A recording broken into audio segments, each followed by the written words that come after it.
Coingecko.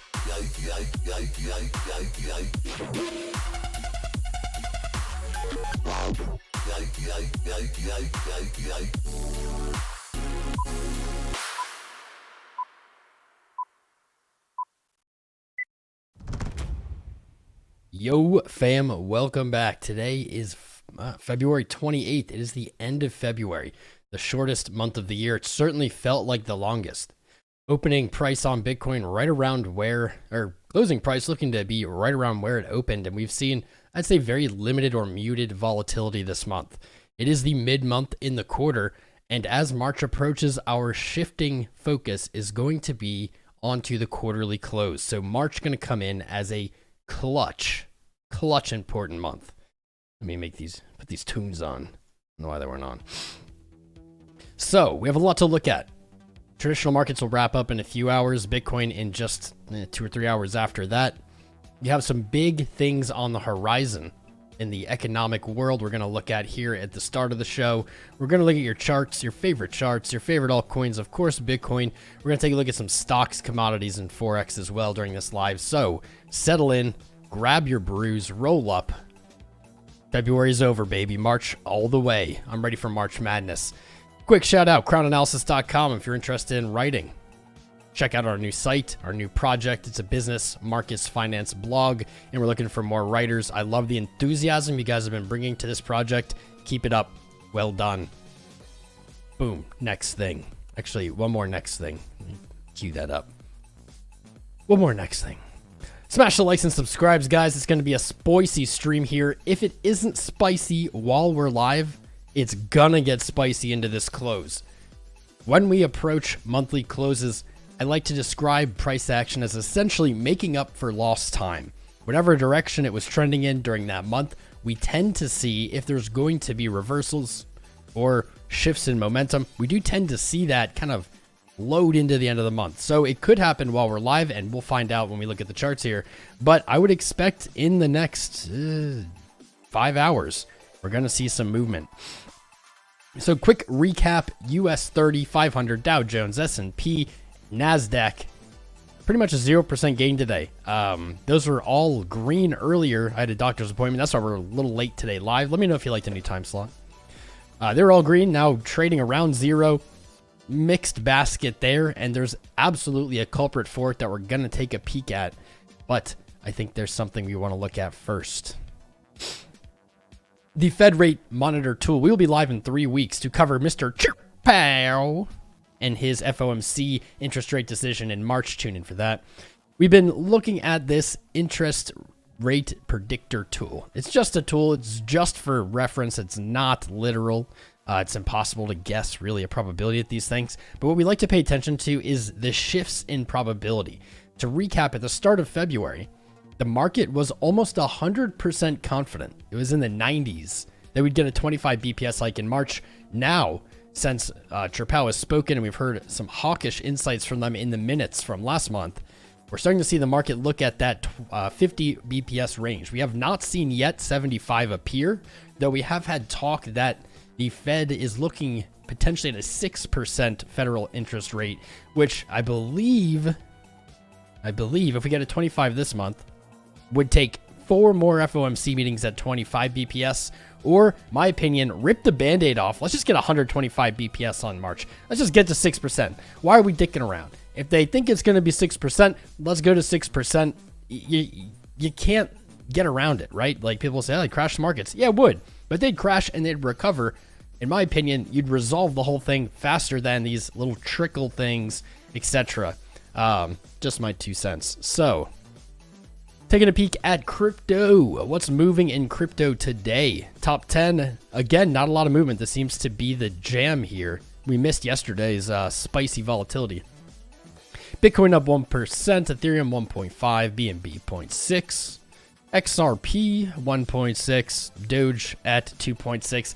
Not a lot of surprises there. Not a lot of movement. In the last 24 hours, AGIX, a coin I did not actually think about looking at today, but looking at this 7-day kind of price line, maybe we do. We do see a high, and it looks like price is creeping back up to that, so we might get some spice there. Immutable X up 16%. Synthetics network up 7. This is probably random, but I just noticed this. Every single one of those top gainers ends in the letter X. Conspiracy? I don't know. Whales? Manipulation? Who knows? Maybe just coincidence. Fetch AI at 7.1.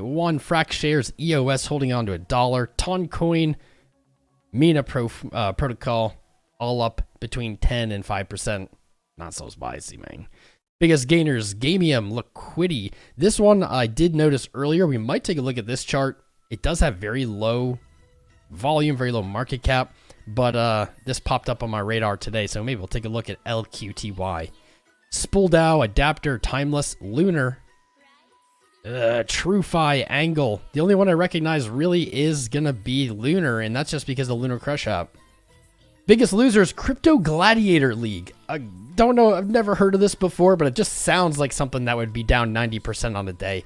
This might be a good time to do a little reminder.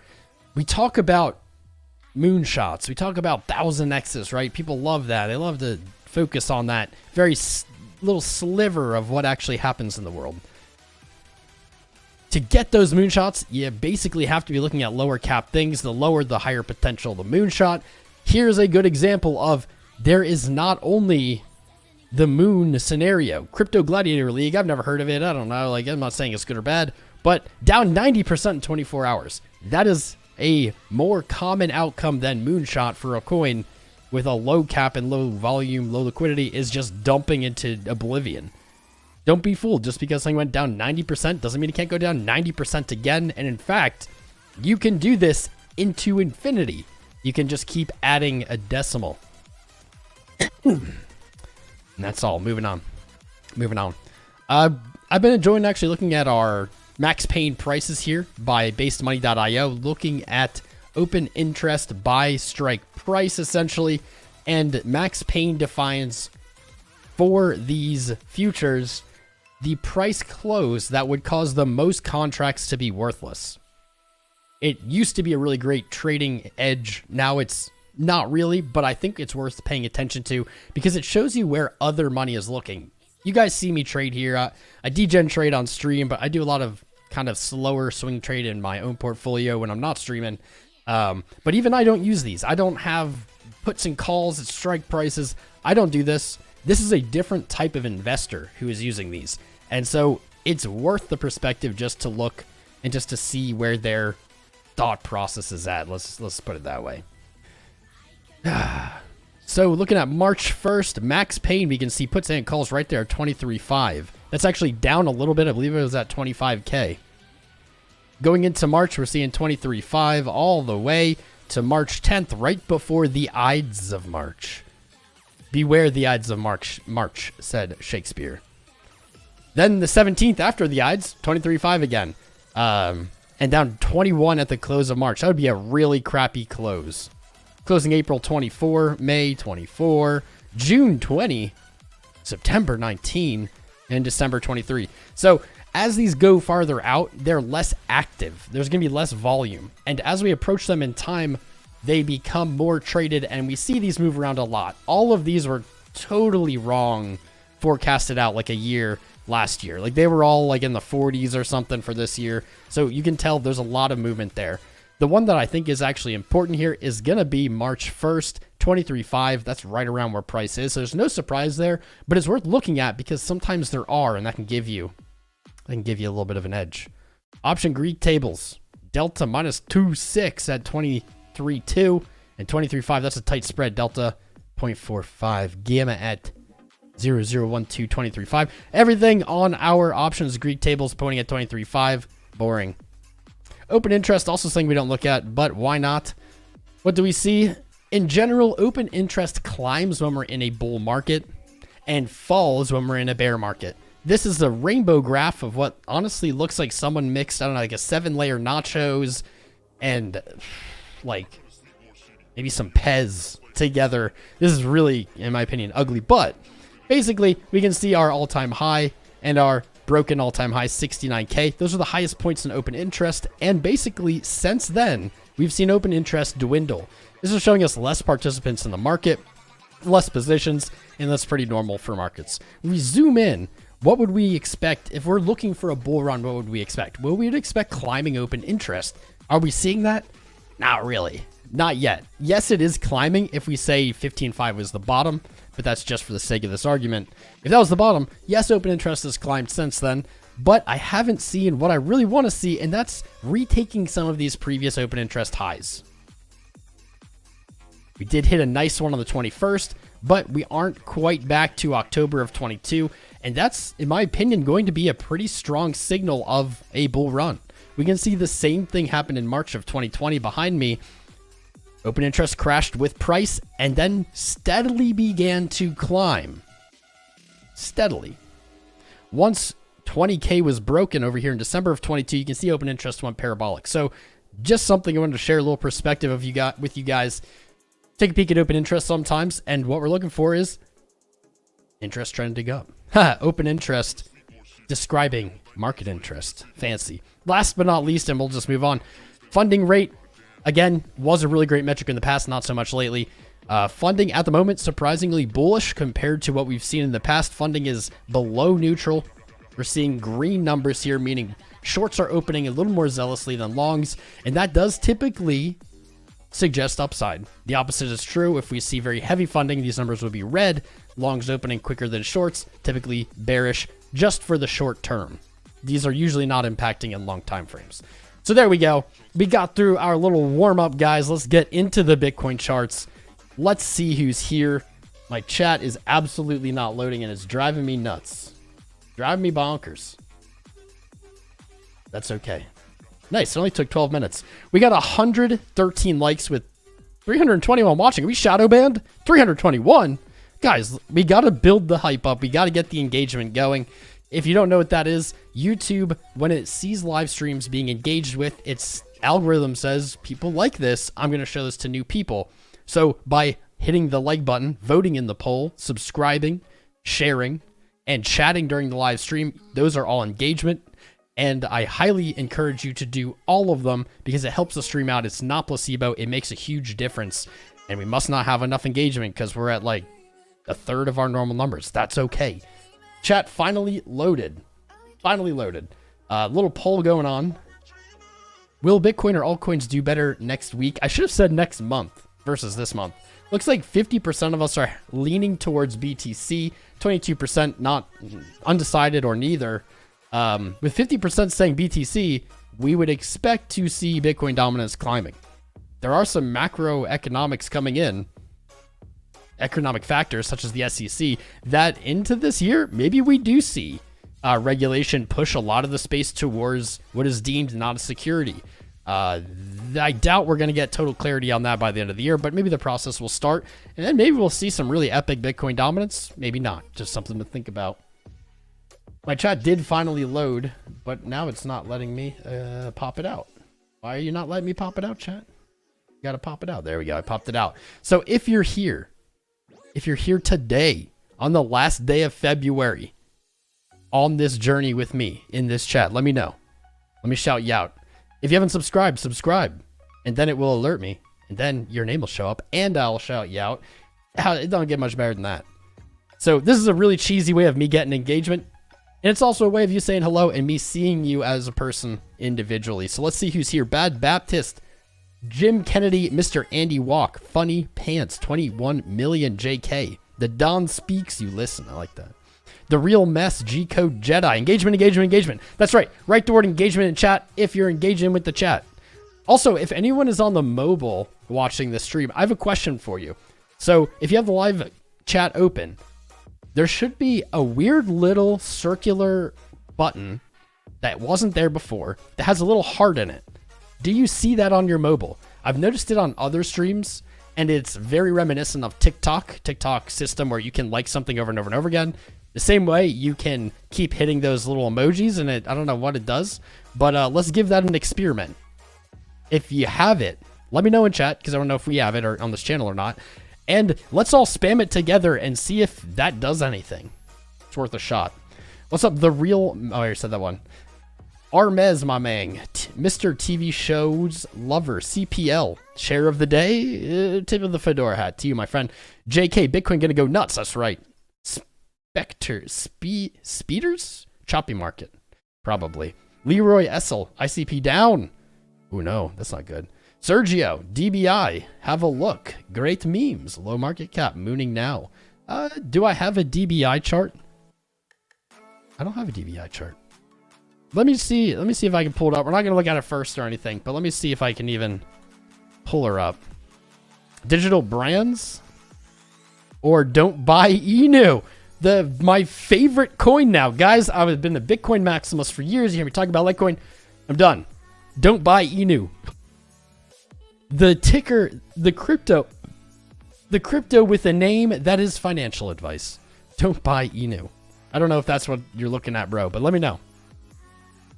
Peter Knapti. Low sodium spam. I like it. Chat spicing up. Yeah, boys. Yeah, boys. Shoot your shot with anyone in the chat, guys. No judgments. Go ahead, because it's getting spicy. Trying to practice your TA. Can we look at FIL? Probably. Let me get through my TA, and then we'll look at your guys' TAs. So, I'm going to do my best to multitask here with the Bitcoin charts, or with the charts and the chat. That was from a while ago. I'm going to try my best with the charts and the chat, but let's do what we came here to do and answer the question, what are we looking for in March? What's going on in February? February currently has 38 minutes, and it will be on its final 4-hour candle. Pretty spicy. In that time, I highly think we will see some volatility. So let's zoom into the monthly. We went over this. This is kind of review, but man, practice makes perfect. So on the monthly, with a very, very sliver of margin here, we have two important values. 23.1. This is the monthly open. And so if we trade below this into close, well, we close a red doji, and that looks actually pretty bad. Red doji here would look pretty bad. I'm not going to lie. It would look like a rejection from resistance, rejection from a 200 weekly, etc. But it's not here yet. Slightly above. Less than 1% higher is 23.3, a number that we won't shut up about. On the daily, we saw this on the Ichimoku cloud, and we said, hey, there's probably some downside support there. We weren't even thinking about the monthly. That's just Confluence, man. It's good stuff. A close above 23.3 is ideal. It does not guarantee March is green. However, it does set us up in a healthier fashion for a green March. I will say that. Closing below 23.3 but above 23.1 would be really threading the needle, but not quite as nice. Still kind of reluctance at that monthly. And then, of course, under 23.1 and all bets are off. All bets are off. If we do get a red close, let's just go through those scenarios right now. If we get a red close in February in 4 hours, 20,400 stands out simply because we'd have a red doji after a big old green candle, and so maybe we would look for the previous monthly resistance stack to support. Was not tested. We blasted up through it. That wouldn't be too bad. To close March at 20.5, I don't want that, but that wouldn't be too bad. If we get a close above 23.3, now this doesn't have to happen, but that would be more suggestive of continuation. And on the monthly, the spicy news is there's just nothing above us. Once you get that past that 200 weekly, there's nothing. You have like maybe a brief trip at 28.8, but I don't think that really is the player. This would be like the psychological level we see where there's some profit taking and a little reluctance, but the market doesn't reverse. It just kind of chills there, makes everyone think it's done rallying, and then continues. Above 23.3, 35K, not a bad target for March. If we have a really strong February close, wouldn't be a bad upside target. If we close in between, I guess both things are on the table, right? If we close in between, maybe we see just a little more muted March. Maybe March isn't kind of that 35 upside. It's like maybe 28. Maybe. We have broken our descending high trend on the month. We haven't back tested it. A back test of it would be all the way down, let's see, in March, basically at the lows, 16.3. So there's your bear fuel hopium. If we do get a bad close, if March is awful, that monthly trend line, if I zoom in here, overlapping. I'm still getting over being sick. Overlapping with 16.5. That would be actually a really good target. 16.5. Problem is, if you go down that low, you might see lower. Where might we look next? Well, the next logical downside target, I'm not of this opinion yet, And I'll remind you guys, the reason I'm not looking for lower lows is only because at the moment of total crypto market cap, and we're going to get to this chart. I took the things off it. We're going to get to this chart. I'm not going to go into it deep now, but the only reason that I'm not looking for lower lows yet, because we haven't broken the 200 on Bitcoin on the week, but the only reason I'm looking for lower lows yet is our canary in the coal mine, the 200 weekly on total crypto market cap. We retook it before Bitcoin even touched it, back tested it, set a higher high, no lower low yet, only higher low. So as long as we are above the 200, I'm going to be looking for upside targets. If or when it breaks, and mind you, breaking it would be a less than 4% move to the downside from here. It's about 988 billion. If we go below there, again, I'm going to be looking for downside targets. So that is my compass for now. Doesn't mean you have to look at it that way, but that's the way that I'm looking at the chart going forward until that breaks. It's a really good invalidation or validation to be used. So on the month, before we move to the week here, we should probably look at the quarter. This is catching my eye too. We looked at this earlier. RSI on the month. Now, not the most beautiful. We do have a little bullish divergence, but I think that's really just seeing what we want to see. Not the greatest for one reason. It has moved up. However, it's right here at that moving average. We've seen very strong rejections just below or at that moving average. In fact, October of 21. Where was it? October of 21. We set a new high the next month, but that was the beginning of the downfall with that little almost attempt at the back test of that. So something on my radar, not putting a ton of weight into it for right now, but it's definitely on my radar that if we see downside and we go back below the 200 monthly or 200 weekly on total, it could get very heavy fast. Very heavy fast. Marketcipher B. So this is pretty cool. We looked at this before. Monthly money flow trending up here. VWAP up.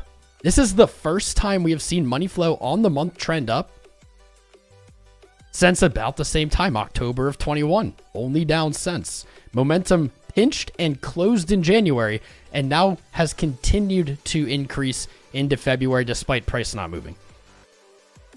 Despite price not moving. Let's look at this monthly quick. We're not going to spend a lot of time because, again, we're going to be talking about this all through March. Everyone else will eventually catch up as they always do. But at the moment, this monthly candle or this quarterly candle looking very good. We have a bullish engulfing above 19.5. The quarterly doesn't really see resistance till about 35. And then is upwards of 46 and 59. Not going to be able to find anything. At least not on Binance. But keeping an eye, 19.5. Just remember, if we trade below there, maybe even I'm going to set a special alert. So I'm going to add an alert there, and I'm going to say BTC. BTC quarter.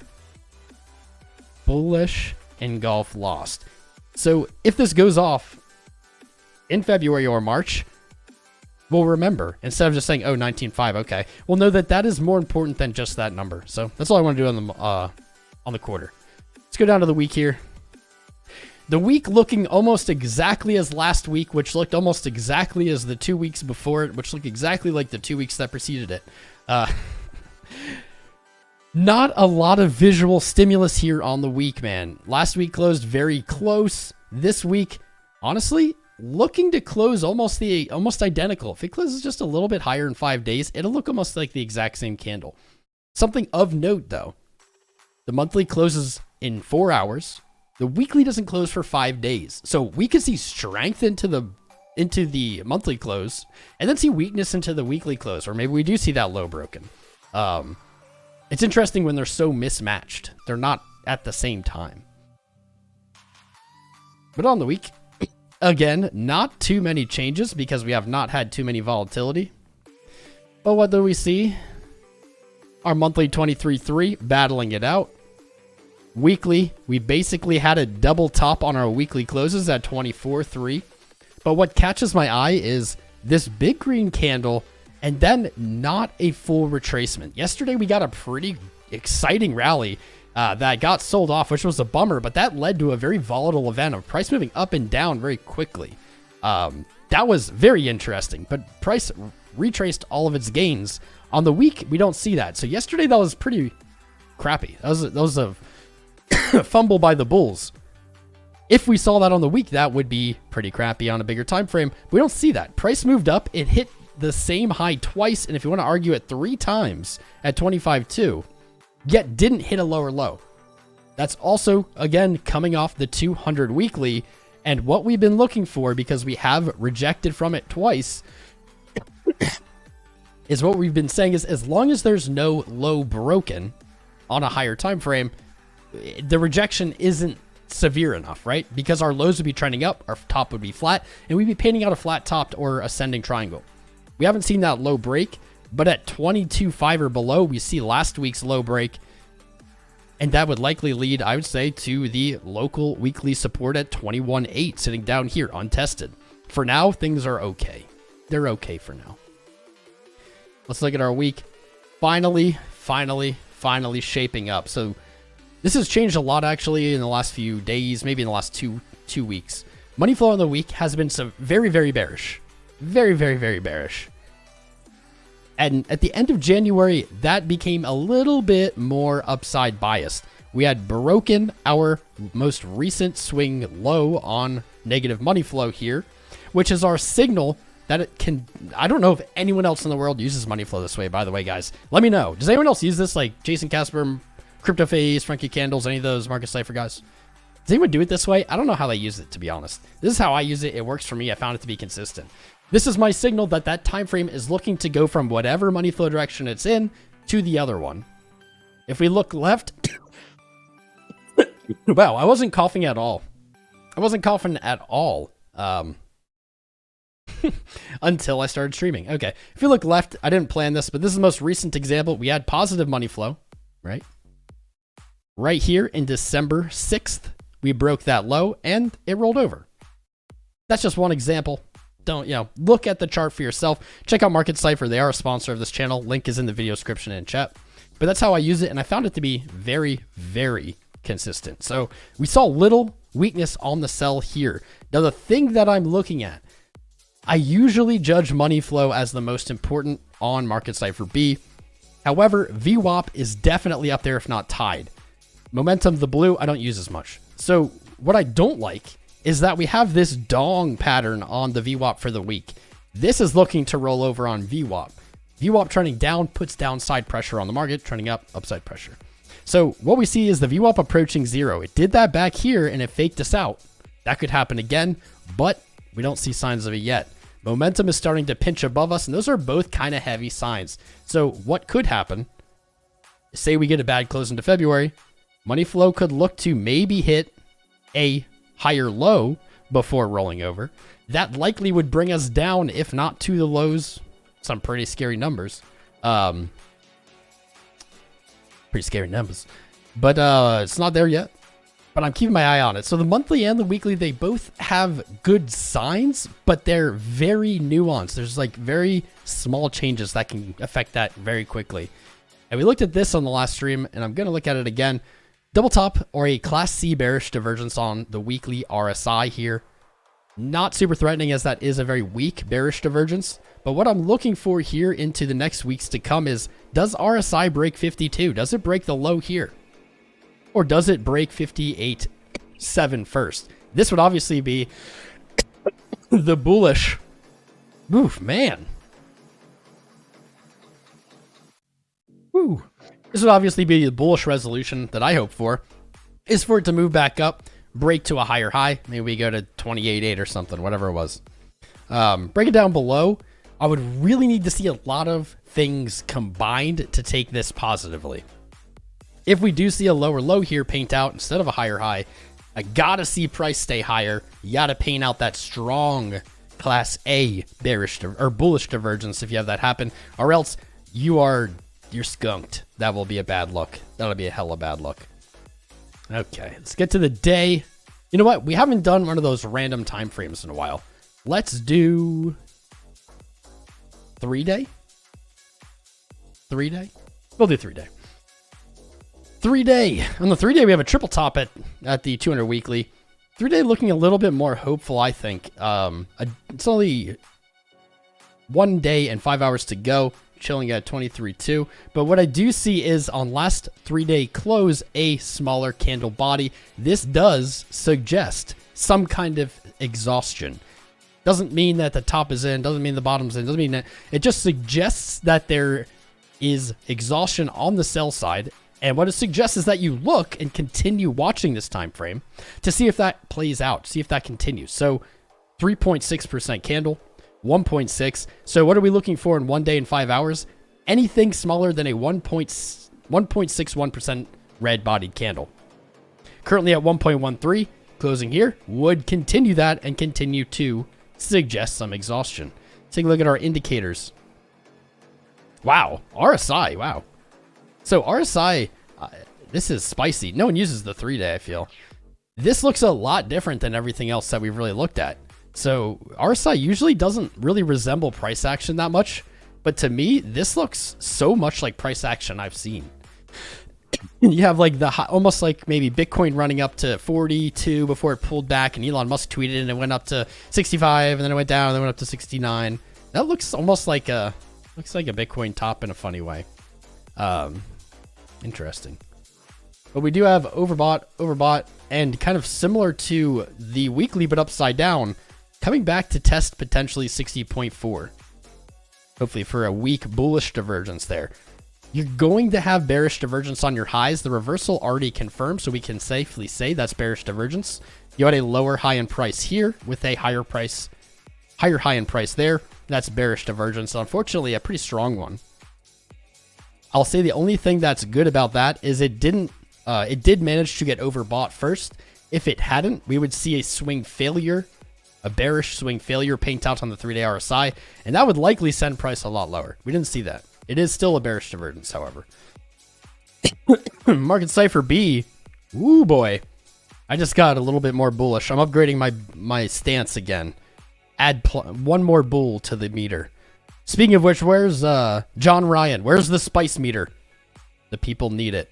So on the 3-day, I'm liking what I'm seeing here. This looks a lot better than many time frames. What I see when I look at this is a very clear downtrend from 2021 to 2022 on.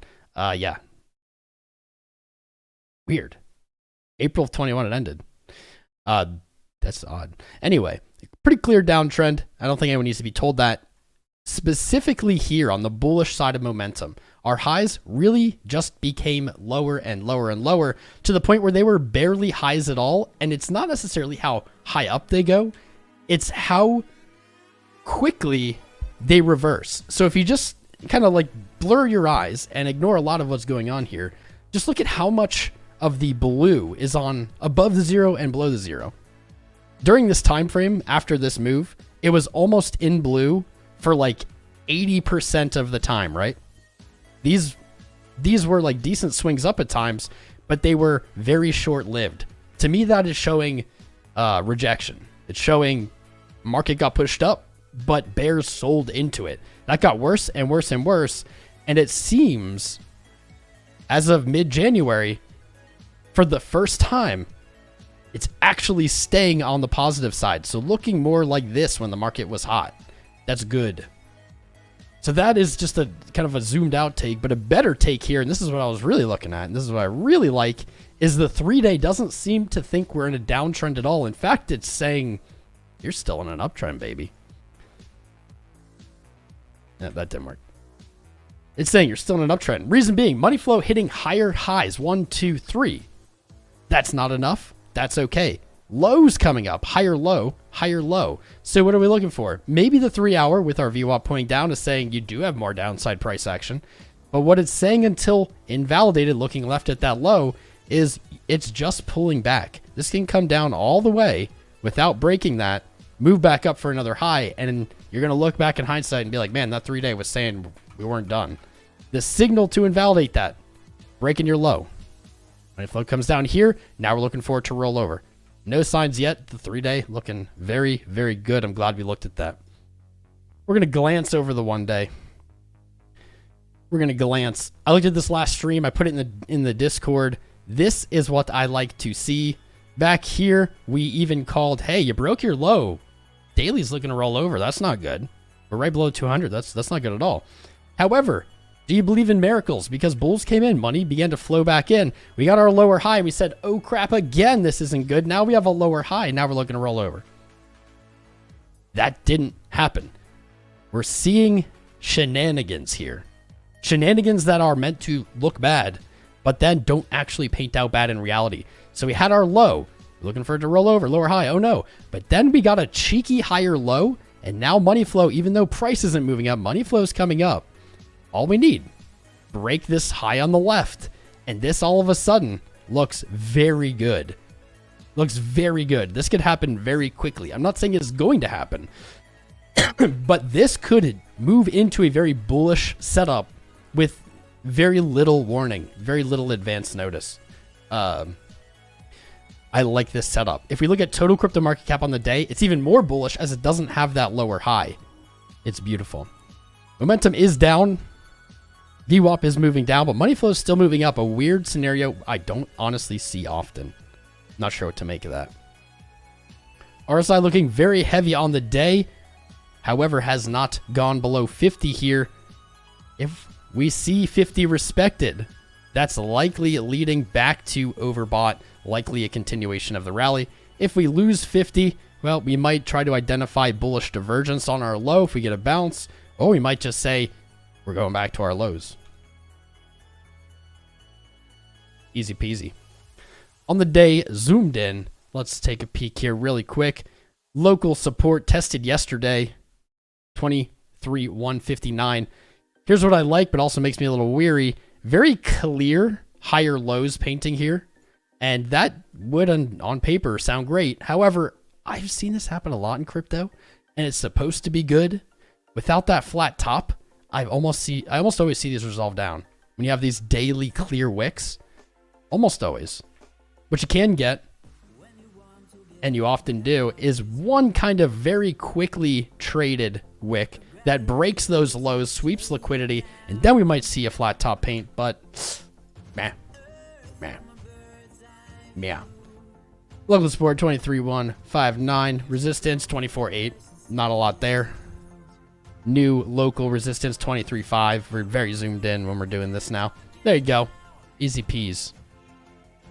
Let's see the Ichi here quick. What's Ichi telling us? Oh, Ichi's, that's no bueno. That's not great. So yesterday's high, 23.9. TK on the day, the trend setter. We are still below the TK, so it is warning us that we may be out of trend. Rejection from the TK, very bad. That's like rejecting from like the 200 or rejecting from a major moving average or exponential moving average. Very strong rejections can come from there. So what do we want to see? Goal for today, 23.3 or above. That lines up with what we want to see on the month.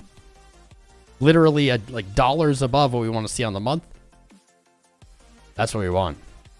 Above the TK or above the KJ, the purple line. We want to see a close above. We want to see a retest of that TK. Hopefully a break and a move up back into trend. Back into the trend. 20 weekly moving or 20 daily moving average, hopefully coming into support here again at 23.3, the number that just won't shut up on the chart. Close above, hold it as support to be strong. Close below, you might be looking for further downside. Okay. Let's peek at the 12. We're not going to go over it too much. I want to get into some live trades. I want to get into some altcoin charts. 12-hour rolled over finally as we were waiting for. And now I don't like this either. We have a lower on money flow. VWAP at 0. Momentum pinching. We actually have all three of the bearish signals on Marketcipher B that I identify all at the same time on the 12-hour. That's not good.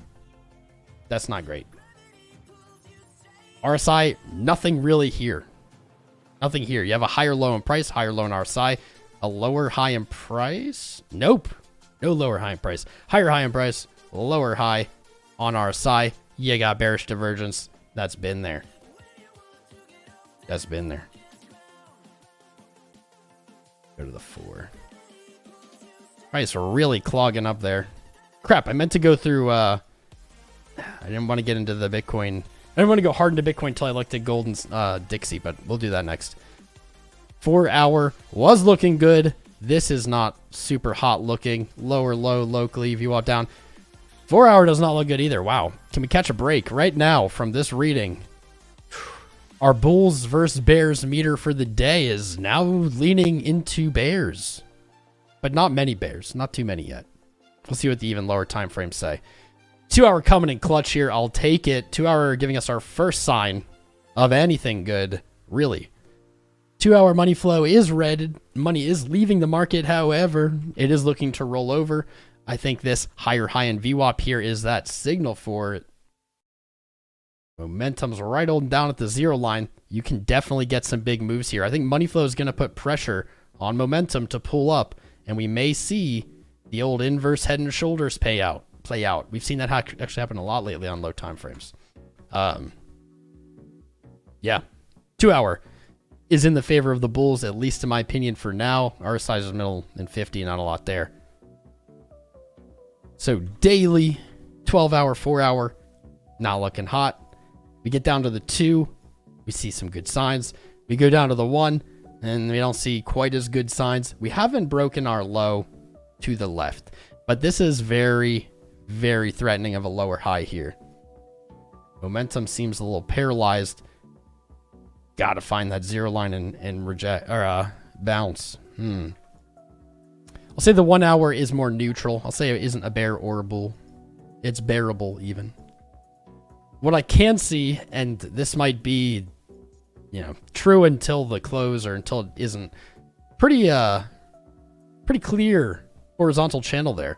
23.5, 23.160 and change. Ranged trading. Man, I can't find an edge. It is usually hard to find an edge when just trading sideways. Typically, I will say though, sideways ranges break to the upside. Typically. Well, probabilistically. But there's nothing to sink my teeth into yet. 45-minute siding with the bears here. 45-minute looking to roll over from positive.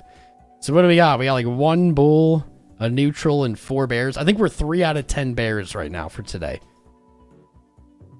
We were 3 out of 10 bears back here. So maybe, or no, it was back here. Yeah, I'll say that's a pretty equal reading. We were 3 out of 10 here. I think we're about 3 out of 10 here. If we see February move down, that's probably going to escalate us to like 6 or 7. 3. That's good. Let's go to 30. 30-minute, you do have a higher high here. No, you don't. You have a lower high. Boo. And a lower low. 30 might be on the bear side. It might be up to 4 bears now. It's interesting. So the momentum talk about the 0 line, I was just saying, I see similarities here in the 2. Was it the 4? No. In the 2 hour, needing to catch at the 0 for upside price action, which means if it doesn't, easily invalidated quickly. I'm seeing that 0 line needs to catch. It almost looks right here on the 1 as well that we would need this. This might look more real though. But then on the 45, same thing. Like we're seeing this momentum really, it's all coming from a high down to the 0. And all of them are doing it kind of in unison. Like you can see it here on the 30. 30's down at 0. That's likely suggesting volatility is coming.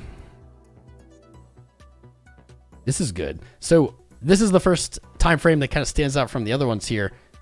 15-minute money flow is red, but we're seeing 1, 2, 3 higher lows. That is an uptrend building. Notice the blue. Notice the blue. Momentum is positive, but it's staying positive. It's not just bloop and back down. Now, the 15-minute VWAP is trending up. You do have a lower high for now. I might be able to make a Degen trade off of what I'm describing here. I might be able to. VWAP's pointing up. So what am I looking for? Basically, any higher low, maybe like this. Coming back up, rolling into the 30, 45 hour, 2 hour, etc. The only thing good, though, is that we have lower highs, and we're here with VWAP pointing to the 0. So I think 15, we'll say it's on the bulls. So maybe we're back down to 3 bears. Back down to 3 bar. And there we go. This is absolutely what I was hoping for. Absolutely. Chat, let me know. Is it just my bias? Is it my bias that I'm seeing this? Or is this actually happening? So we're talking about the 0 line. We want to see these lower time frames rolling up to have those slightly higher time frames have any chance of catching at that 0 line. 0 line reversals, whether they're the upside or downside, we've seen be very explosive. And that's what I'm hoping for. 15 minutes coming up. VWAP's up. We are in red money flow. We can already see that trickling off a little bit here. And this is looking a lot like a little gumdrop. Those little gumdrops, man, they do lead to some crazy moves. So I like this. Though I do think we're still 3 out of 10 bear for the rating today. I think that this might be Degen longable. Remember, as I do these live trades, guys, you're going to see me make positions. This is not financial advice. Please don't copy my trades blindly. My only hope with this content is to educate so that you can go forward, look at charts, make your own decisions, and not end up paying people for signal groups or other scammy crap. I do lose money, even if you see me make it even if you see me make it live. I do lose money, and there's risks, no risks, etc. Okay, I think I can make a Degen trade. That low is not taken out. I'm seeing a test of probably 23.1 in the day, intraday. Could wick lower, maybe to sweep liquidity. I'm looking at these lows right now. They weren't broken on this swing. We pushed down below our major level, 23.3. Now it's right back there. We're seeing heaviness, but we're looking for that heaviness to catch. So I could really see price action reject from 23.3 down to 23.159-ish today. And I'm going to pray that's where buyers come in and we see that reversal and kind of play out on those higher time frames. You can even see that this price action is really similar to what happened back here as we lost 23.3, tested as resistance to a higher low, moved up. Really the same thing at the same number now is what I'm hoping for. But I'm thinking we're going to see a full test of 23.1 unless that changes. Wow, that looks exactly like what we just looked at. That's funny. 1 minute lean and bearish though. Huh. Right at resistance. So you can see very, very short-lived bullish momentum. It moves up. It might even move up strongly, but then moves back down. Price momentum is spending more of its time down here than it is up here, and that is suggestive of a downtrend. This is on the 1 minute though, so don't go nuts. Let me see something. Interesting. I like it. I like it. Our 2 measured move, man, it doesn't take out that low, but that would be perfect if it did. So now starting from the lowest time frame, I didn't expect really to see this. So on the 1 minute, and it's the 1 minute, so it can change in less than a minute. But we do see kind of a flat top painting here, right at that resistance. Our lows are coming up, at least for now. That'll invalidate very quickly with like a $20 move to the downside. But as long as this is playing out, that's long fuel, baby. That's long fuel. I don't think that's really what's going to happen right here, but I'm going to keep my eye on it. Put alerts. Okay. I just did a bunch of analysis in a row. I'm trying to break up the lives. I know there's times where I just like talk for like hours and like I'm just lost in the sauce, man. So I'm trying to break it up. Let me get back to the chat for a second. We got 580 viewers. Why? What's so low? What's going on today? Is no one watching crypto today? It's the end of February. Do they not know that this is possibly going to be the spiciest time of this month coming up? WTF. Thank you, Nicholas Rito. Great explanation. Appreciate you, man. That's what I'm trying to do, man. For you guys. Other people going to try to sell you ways to avoid learning this yourself. And I'm going to tell you at the end of the day, if you don't learn it yourself, whatever you're buying ain't going to pay out. Signal groups aren't going to pay out. It's not going to work. Learning for yourself is the only thing you can do in this space. You don't want to be dependent on other people. So let me see this chat. What else is going on? It's because you engaged? I know, the real mess. Keep engaging. The numbers are going up. So it's working. We only have 340 likes with 600 viewing now. That means there's like maybe 300 of us haven't liked. Likes are free, guys. Engagement is free. It means a lot to me. If you give it a like, I appreciate it. If midway through the stream you don't like it, you can change that to a thumbs down. That's fine. But just give us some kind of engagement. Help us push this out. TA is fun, Alex S. I know. Zakir Ahmed, no clean shave, please, Tom. It's funny, someone noticed. Yeah, I don't do this often. I realized I hadn't clean shaven in like 3 months, and I just wanted to give my face a reset. I don't like clean shaven either. I don't think it looks good, but I just needed to do it. You know when you have a beard, you just want to rip it off sometimes. I just wanted to rip it off today. Plus, it's been nice out, so I wanted to let my cheeks get a little bit more sun. All right. Barefoot Fletch. Casper has 1,000. He said he would be done streaming soon. We've been coordinating a little bit. Maybe he got lost in the sauce too. But we've noticed that if we go live at the same time, we both get worse numbers. So that's probably why. We're never this low. There has to be something weird. I don't know. Like, maybe it didn't send out a notification, or maybe it's not showing us on the home feed. Did you guys get a notification? Was it on your home feed? Either way, doesn't matter. Let's not spend time on it. I appreciate the help, though. NSLHD facts. My dude. Wick, you wanted to FOMO in, but you're afraid. So you also have a fear of buying near the top. It's a healthy fear, my friend. It's a healthy fear. As long as you experience it during a bull market as well, and don't forget about it then. It's healthy. David Lee subscribed. P. Pateri. Say on Fora. Vadim Pismini. Who else? Jonathan Greenwalt coming in hot while I'm reading names, while I'm shouting out. Stratos Iglzakis. Thanks for taking the scribes. Man, I gotta come up with something else. The scribes stream Ginity. Thank you for subscribing, breaking that. It's always hard to get the first one, then I start rolling in. Keep liking and subscribing if you're out there. I'll shout you out. Facts, bro. You got to learn for yourself. 100%. The only people who will disagree with that are people trying to sell you stuff. We don't really sell anything here. Though in the future, we might be selling. You didn't hear it from me. It's just a rumor. We might be offering something that might help you learn for yourself. Time will tell. Get hype. Start the rumors. Buzz. More deets will come as time goes on. What's up? Crypto Steve O, my mang. AV Creation Zeroism. Sergio. Got to head out for a quick meeting. This will be timestamped. It'll be timestamped after the live. You can go back and check out anything you missed. Thanks for being here, man. Engaging. Stefan Pearson, no. Dashy Rocks. What up, man? Nomad with guitar. Colin McDonald, alpha-like. Super stoked for when the bull market's back. Me too, Cody Codes.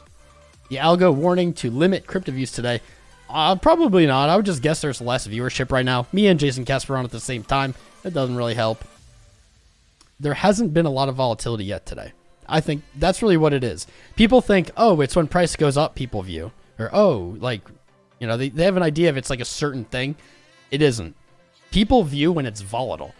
So that means when it moves down quickly or up quickly, that's when the viewers come in. It's not you. Like, if we just trend up every day, like 5%, 10% every day for days and days and days, viewership collapses because it's just not interesting. It's only when the big moves come that people jump on or like, oh, I got to know what's happening. Got to get my update. What's up, Papa Richa? Mike Volmer smashed the like button. That is correct. You are correct. Thoughts on stacks? You know, I did a video on stacks. It's an informational video. It wasn't sponsored. You can check that out. It's just called What is Stacks? I don't know enough about it even after doing that video. As far as I can tell, the stacks community is maybe the most like-minded to me, meaning kind of also view themselves as Bitcoin maximalists, but then don't have that, we're maximalists, but Bitcoin also is only this narrow thing that we describe, and if anyone says anything different, we freak out. Stacks seems like more like the Tom Crown approach of like, well, Bitcoin's what I want, and that's my aim, but there's so much more in this space that we can embrace. So I will say, from what I know about it, I think it seems legit. Seems good. I'm in touch with some of the head people on it, so if you got questions, let me know. What's up, Accession, my dude? You're here. If you're not George, smash that like button. That's right. Came over from the Crypto Casper crew. Guys, can we all do something? Can we all start calling Jason Casper the friendly goat? I came up with it the other day, and I think it's hilarious. Casper the friendly goat. I'll put it in chat so you can see if you can't understand me. Beards are men's makeup. I know, Bad Baptist. You know what, guys? I think if all else fails, I'll just blame lower viewership today on I don't have a beard. And who the hell wants to listen to this guy without a beard talk? I mean, really. That's life. Nicholas Rito, you have your hold position, but you're diving into all the learning trades and lessons once we... Live from NOLA. What's up, NOLA? Live from New York. Vid J, thank you for your time and your lives. Thank you for your time, guys. My time, I'm just one person sitting here. We have like thousands of people who view. That's thousands more people's time. I appreciate you so much. Started watching you after Frankie live. Right on, learning. I love Frankie Candles, man. Frankie told me that day that apparently Frankie used to watch me before he streamed, and I don't want to call him out. I'm not trying to call him out, but I thought it was really endearing. His dude Tony was like, yeah, Frankie used to watch you. He's like, he kind of looks up, like, now look, I don't want to say looks up to you, but like that sense of like when you watch, like, I don't know. I found it really endearing and charming. The dude is awesome, and without any of my input, is right on par with us. Like, preaches the good stuff, preaches the self-reliance, like, isn't shilling. He's quality guy. Casper is done. Welcome, Casper crew. Welcome back, guys. We planned not to stream at the same time. Didn't work out. But if you're here from Casper the Friendly Goat stream, get hype, smash the like, subscribes, engage, because we're about to do some live trading, man. Casper, aw, dude, he sent us here. He's such a sweetie, dude. I love that guy. Casper and Frankie are just like two of my favorite people in the space. They just preach good stuff. We all have different takes, but we all have that core of don't F the viewers over. It's weird how few creators really respect that, is what it is. What's up, Ethan Yager, Dennis Vaccarano. Man, I couldn't do that one. You make me trend up. Giggity John Thomas. What's up, Will Smith, the man himself? Can we look at AGIX coin? We will. We will. We will. I have it pulled up already. We're going to get into that. I'm going to probably place a trade here while we're live, and then we're going to get into the alts. We might skip Dixie and gold, or do them really quickly. Jay sent us here. I love Jason Casper. Shout out to Jason Casper. Go subscribe to him if you haven't. We're all going to make it. That's right. YouTube randomly recommended me to you last summer. High five to the algorithm here. All right. This is the doodle we had for today's live stream drawn. It is looking pretty good. Temporarily on the 1 minute, we were seeing maybe flat top, but nope. Low taken out. Not in play. What up, Alex? JLD all over. Daniel Fulmer. Tired Tuscan. Crypto X. Maru Master. W. Valen. Jonathan Greenwald. All subscribe. Thank you, Jason Casper, for sending everybody here. Does my chat support commands? What commands a lot? I don't know what you mean. What's up, Sudi Mamang? Gasper. Gasper welcoming the Casper crew. Gibson Greek. Do I think Bitcoin 60% crash in March? Is that from Steve? I bet it's from Steve. I don't personally think so, no. Do I think March could be a red month? Absolutely. March is historically not a great month for anything investment-wise. In our doodle, hitting the gold, we should have traded this doodle. Oh well. Next time, I was too busy pontificating upon you. Crypto Slowpoke Casper sent us Casper the Friendly Goat. I like it. Gatsby, what's up, Mang? Sent from Jason, what's up, Mark Bosnell, CD. Jamie, why? Doge Digger, the Friendly Goat. Casper has the line with you. We hold the line, man. Hey, if there was any other influencer that I had to pick to be on my team to hold a line, it'd be Jason Casper. Your dude's jacked. Jacked. I bet I would look like a child next to him. Douglas86, what's up, man? Crypto Incognito. David Brum, how you doing, dude? Crypto Chef, the Friendly Goat. Casper, the Friendly Goat. I just made that tune up. That's not the actual theme song. I'll never sing that again. What is the theme song for that? Andrew Lipscomb Limited. Marlan, Josh, Hanak, CTFG. I don't know what that is. Gina. Gina does like the scruffy look. Actually, that's not true. Gina probably likes the clean-shaven look because Gina is married to a woman. She probably likes the fresh one, the fresh face. It is factually known that people without beards are more trustworthy. Yeah, Yusuf. That's interesting. I've actually seen studies that says the opposite, that men with beards are viewed as having more wisdom, are more trustworthy, and are better leaders or something. I don't know. All right. Casper the Friendly Goat. Casper the Friendly Goat. Chant it. What's up, Madcap Pat? C-Cuts. Got a Life. Lance. Space Lord MFer Alex.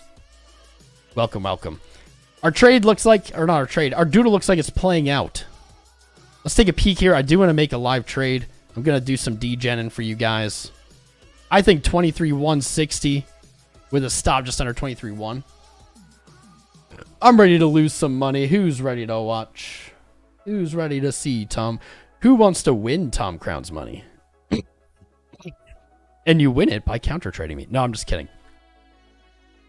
All right, let's pull up my exchanges that I have some does on. And in fact, maybe I should update you on some on the outstanding trades. Though there's really not a lot to update, so probably won't. Let me pull these up. These take forever to load. Okay. I got my MEXC powered up. One of my favorite spots for altcoins. Degen trades in general, MEXC. We got Bing X, our previous sponsor. I do like, I'll say I like their spot grid trading. The short from 23.8. You can see yesterday, this was in the red. I was living life by a string there. Stop was not hit. So the short still open. That's a 20x. Currently open, or currently up 51%. And I don't really plan on changing this. I think I'll keep the stop there. I'm just going to hold this. If it gets stopped out, I'm fine, because I think that means we're trending back up, which is what I'd prefer. And if we don't, I think we're just heading back down, maybe to 19.5, or maybe was it 20.5 that we saw on the quarterly. So that trade's still live, but I'm using my capital there. 23,150. Did the entry hit? Oh, wow. This is skunked.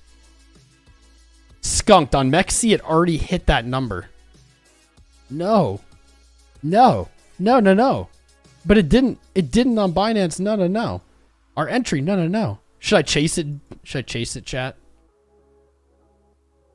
No. I don't think I should chase it. That doesn't look... Although that volume's pretty good at the bottom there. That volume's pretty good. I kind of want to chase it. Let's do two positions. Let's do two positions. I'm going to make a really small one here. I'm just going to order long just to tempt the market. The market's going to see that order and it's going to say, nah, dude. Nah, dude, you can't just 42x in. We're not going to allow that. That sucks. That literally, that actually sucks. That doesn't happen often. I don't think this is actually a bad thing. I don't think this is isn't a problem of MEXC or something. All exchanges have deviance. And so if you're charting on Binance, you probably should only be trading on Binance with those numbers, right? If I had MEXC pulled up, probably would have seen it. But that's an issue of using or mismatching your chart to your exchange. Wow, the market is going to let, at least for a little bit, this long ride, and I think that's silly. I'm going to place another order, 23,150. You know what? Maybe, should we play this smarter? If liquidity is going to be down here, 23,11, that should not be our stop then.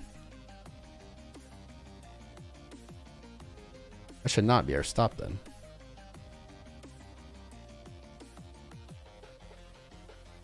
That sucks though, because I was literally like, that's where we're going to put it and we have time. And then I open it and it's gone. Oh, well. Let's place it. Let's see where this low is here. Ooh, the low is much lower. 20. Almost 23 on the dot. I'm going to place an order there. We'll do 20. It's 23,088. Maybe we'll just mirror that. 23,088.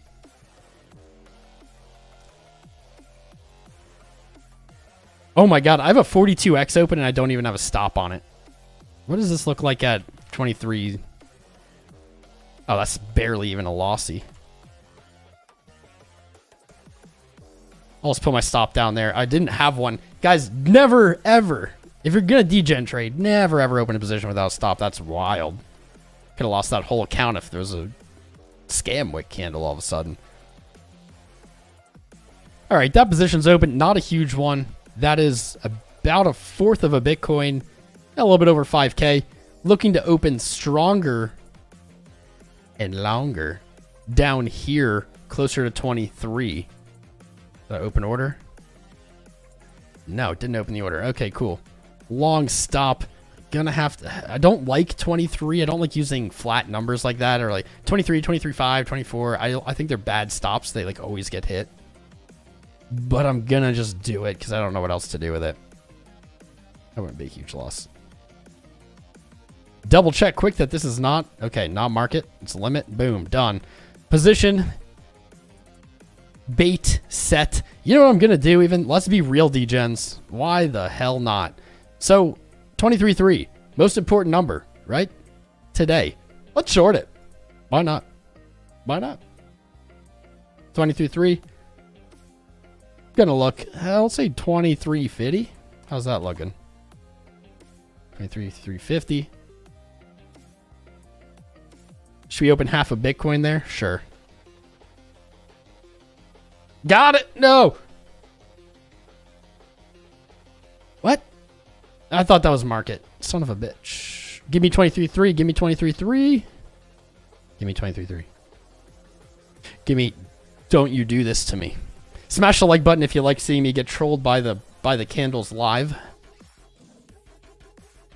Because I do not enjoy being trolled by the candles live. Just gonna make sure this fills. Come on.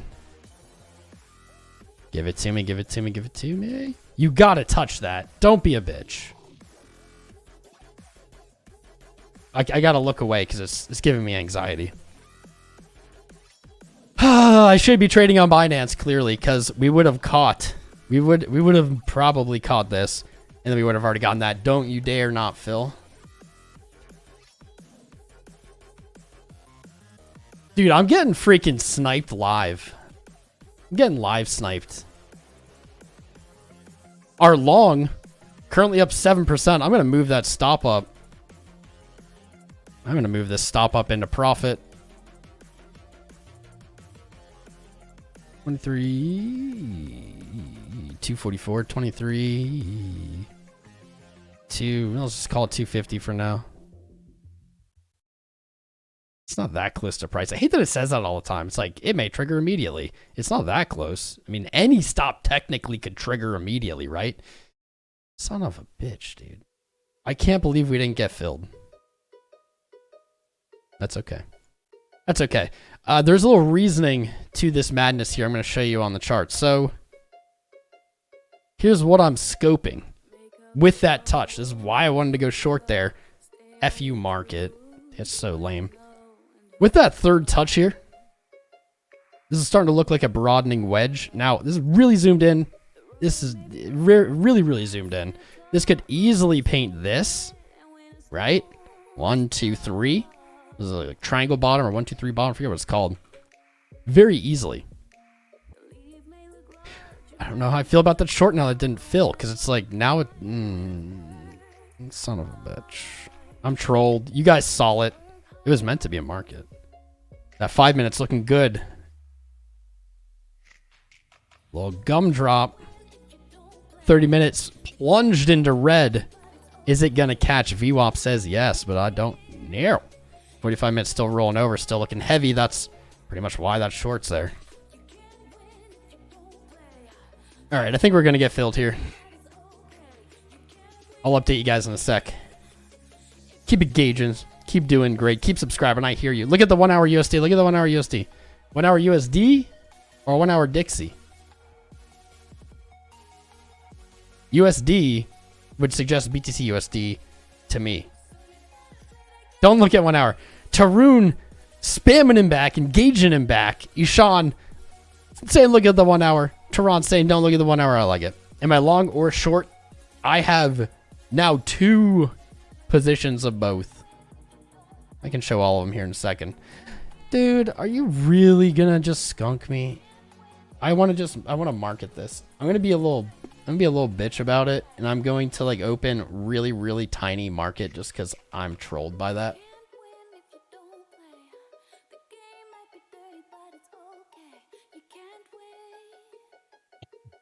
I'm doing that right now.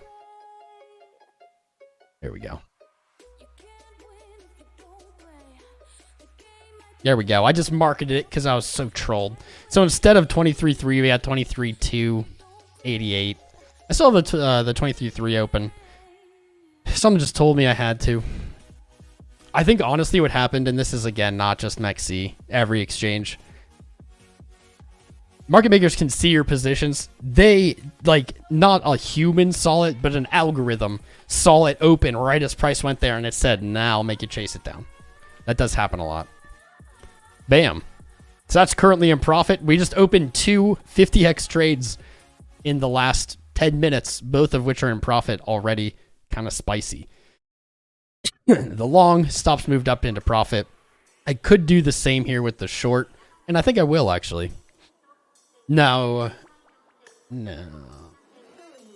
don't know. It's too much. Where are you trading Forex? I'm not. Wait, so what did he mean? Did he mean USD or Dixie? Dixie pumping. Yes. I intended to start the stream with this, but I got lost in the sauce, man. I got distracted. So this morning, markets, I even tweeted, markets are going to look green today because dollar opened red. We did see that. But since then, after trading below support, looks like the dollar put in, I'll take that as a double bottom. Is that only on the day? Only on the day. I see a little potential double bottom here. Support potentially holding on the dollar, 105.26 local daily resistance above us. So it is not bad to see. When I saw this, man, I was like, that's so nice. Nice, clean, somewhat V-shaped looking bottom off of support. That's pretty nice. I see why you're looking at the hour. I see why you're looking at it. You just nudged 104.89. Nudged it. You know, this looks good. Like, this right here looks strong to me. But then, that's very zoomed in. That's only like 10 hours. But then I see something weird. I don't know what this is, right? Not sure what that is. The dollar behaves very differently than Bitcoin and crypto in general. Like, what even is this? Like, it looks like a megaphone or something. To me, it looks like a megaphone painting. Maybe like that. Something. What do you think it is, chat? What kind of pattern do you think it is? I hear more subscribers. What's up, Drew? My man, Drew. Carey. Eduardo Reyes. Don Manning. C90. Samir. Lots of new subscribers today. Right on. Right on. Welcome. Welcome, welcome. Win Tom Crown's money. Remember that show? Win Ben Stein's money. A bit of homage to the WBSM there. Always and forever. Adam and Eve curve.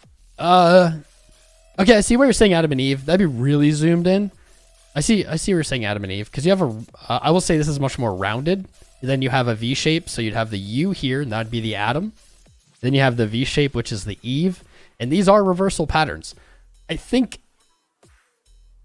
Oh, and it's actually opposite. My bad.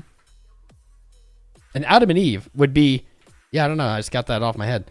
Adam and Eve would be the opposite. It would be a V shape and then a U shape. The U shape would be described by lower volume, the V shape by higher volume, and that would be the Adam and Eve. And that'd be a reversal pattern. I see what you're like eyeing there, though. I even thought that was right for a second.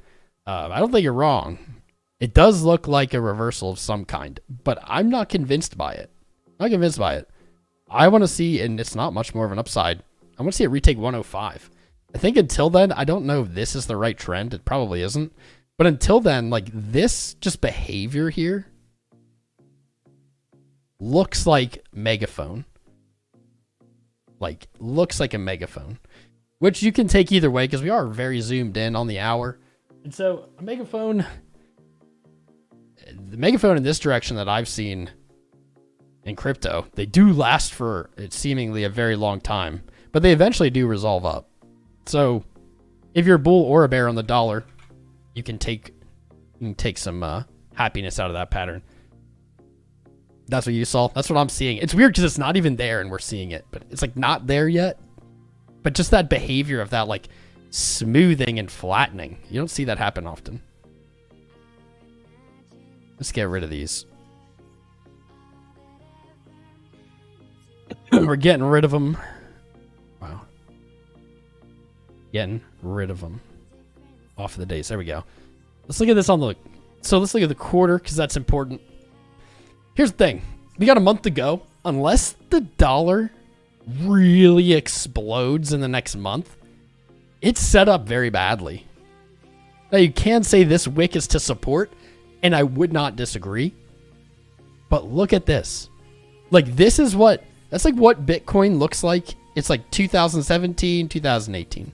Like these are quarterly. These are 3 months. These are not a small time frame. You had a parabolic run. That parabolic run, horned top, lower high top, close, boom, bearish engulfed.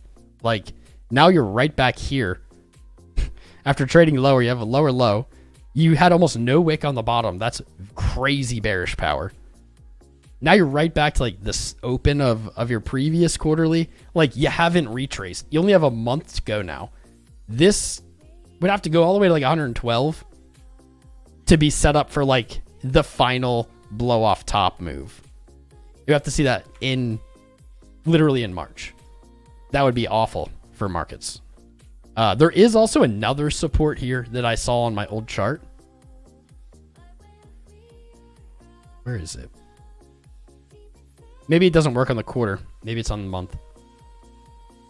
Month is wrapping up. Huh. Maybe it's not there. There we go. This is what I was looking at. I just pulled up an old Dixie chart and I saw, I was like, huh, that is right there. So using your highs, 2017, 2020, you do see this descending trend as resistance. It did, I won't say respect it on the way up, but it did at least acknowledge it. Now it's back down, and that close is like right on the trend. Right there. That's pretty good. So, that's pretty good. It is like previous horizontal support or resistance, now support, and that descending trend. I just don't think it's enough. Like, look at this candle now. 3 hours to go, right? Huge green. Bullish engulfed. Very much wow. Still hasn't even made a higher high versus January. Just weird. It just doesn't look good to me.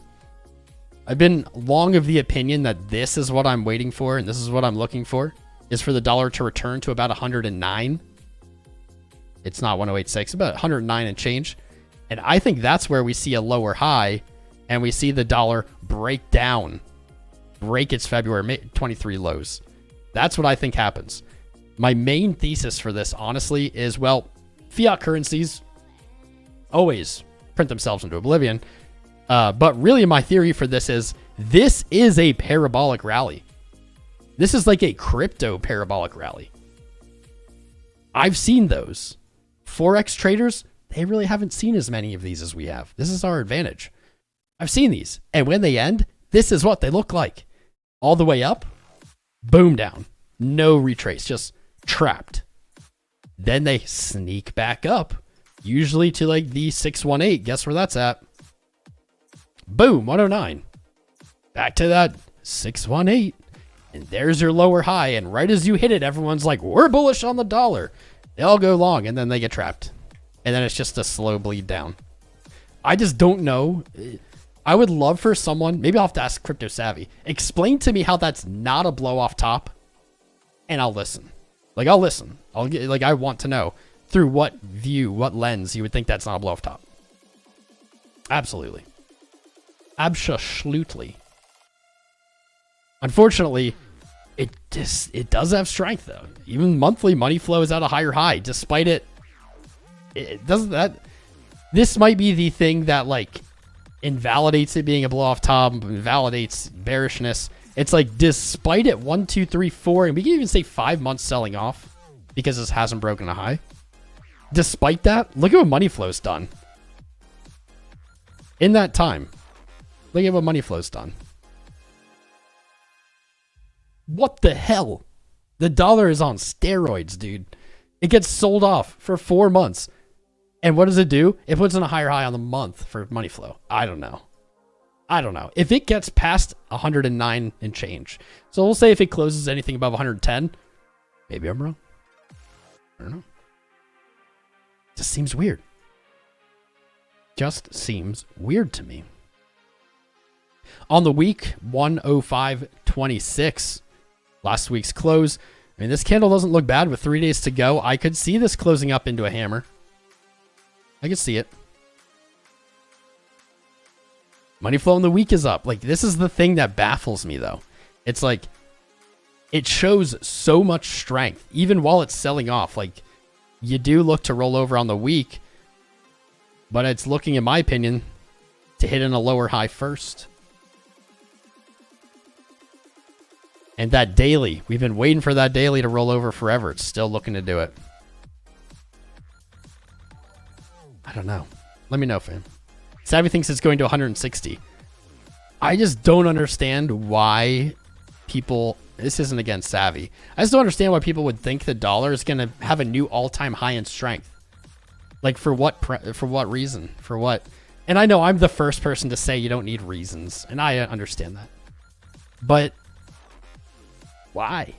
What? Like, because of interest rates? Because of...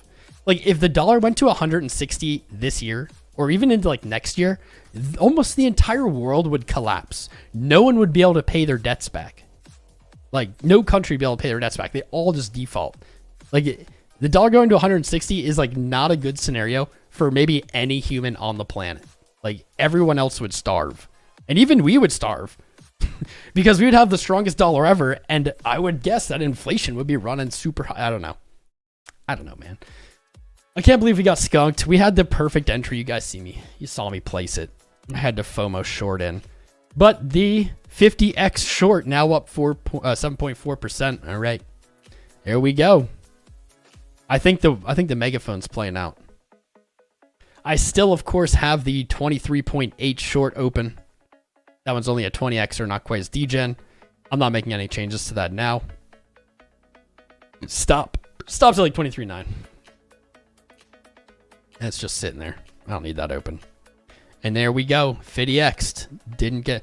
But this is what trolls me, though, because I'm a little OCD, a little perfectionist, is literally this was the order. And as I placed it, it was at the top of this wick. I meant to mark it, but I was busy setting other orders earlier and didn't switch it over. This is my only complaint about MEXC. I don't like this system of having this tab up here between market and limit. I don't like that. I think like right here where it says enter price for limit, you should just be able to like select market or something. It should just say market done. But dude, I was right there. We should have had it from the very tippy top. It matters very little though. We got 23.288 versus 23.3. It's $12. 10, 1.1. 0.05% difference. Oh well. We still got it. I had to FOMO. I had to have bad trading practice though. But it's still longin'. Still schlongin'. I've got the responding long position at 42x. Sitting down at 23.08 on MEXC. Seeing if that fills. Seeing what's going on there. That's a bigger order. The current short that's open, only about 6 grand. Because I marketed and I said I'll market small. Because I had to chase price. With the dollar, putting it into perspective. Does look bullish. And I really do. I mean, we were looking back here for it to go to 109. It continued falling. I was looking for here for it to go to 109 and it hit the lower low and kept going. I think it's returning there almost no matter what. Whether it's looking for lower lows this year or even higher highs, it has to go past it. I think it's going there. This is weird though. With the recent touch on the day, I see something. That means this trend line's still correct. That'd be a little broadening wedge. I wonder if this happens. So I don't think this is going to happen because you see so much strength on it.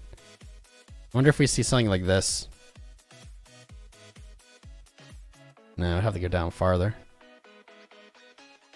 and then you break up test 109, that would be pretty bad. That would be like savage. One more pump fake for that to play out. But I definitely see some kind of broadening thing going on here. If the dollar does overtake 105, let's look to our left. Let's say 107. That would be a logical way to make it there. That would also paint out a rather nasty ascending parallel channel, which we would expect to resolve to the downside. And then that would line up well with like 100. There we go. An important other thing, big chart closing here for the month in 90 minutes gold. Been on our radar for the last 2 weeks. You don't look at it much. But it's been on our radar. It was looking like it wanted to trade to 2,000 like this month before finding crazy weakness into the dollar rally. As of yesterday, it actually was in a bearish engulf for the month. But it looks like at some point today, buyers came in, pushed up to 1827. In the next 90 minutes, if it trades below 108.23 and closes, this will be not a great sign. This will be a pretty bullish sign for the dollar, likely a bearish sign for gold. However, even if it does close down there, I would expect March to see some kind of rally intra-month. Not retracing fully. Could go as high as 1928, but I doubt it'll make it anywhere near there. Something like this. God, I hate spam callers. But with only 90 minutes to go, not a lot of candles left for gold to close not bearish engulfed. Not a lot of candles left. It's looking pretty good. I'm going to set an alert there. It's looking like it will. I think we'll probably see... We have, what, one more hourly candle? Yeah, I don't see that happening. I mean, it's definitely possible, but it looks like it's going to close right about where it is. At the beginning of this episode, I said at the end of the month is the time for charts to get fixed. And this is what we're seeing on gold. Gold spent, outside of the first week, hitting a new yearly high, just moving down. And as this month wraps up, you can see it was in the bearish engulf. And literally today, it was today, pushes back above it, and it's going to look to close there. So the chart's being fixed. The market doesn't want gold to close with the bearish engulf. And here we go, dollar setting off an alert of some kind. What do we got? We're seeing a rally into the February close. It just looks so... I hate it because Marketcipher B just looks so freaking bullish on it on every time frame, and I'm a little jealous. Here we go. So dollar is moving up. That likely means our Bitcoin short on 50x that we opened during this live is not printing money. That's actually interesting.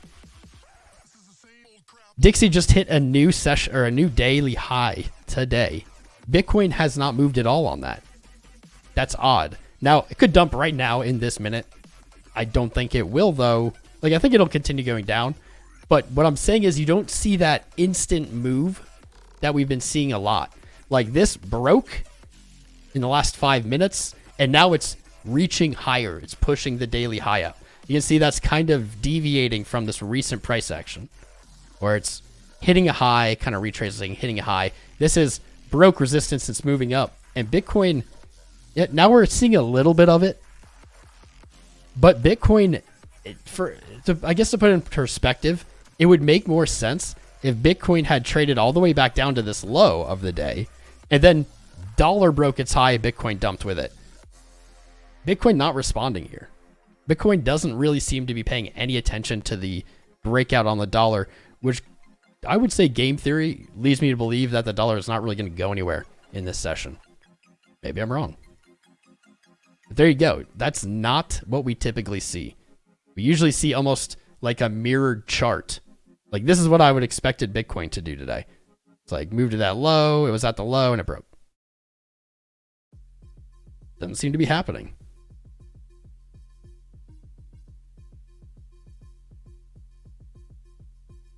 Real quick.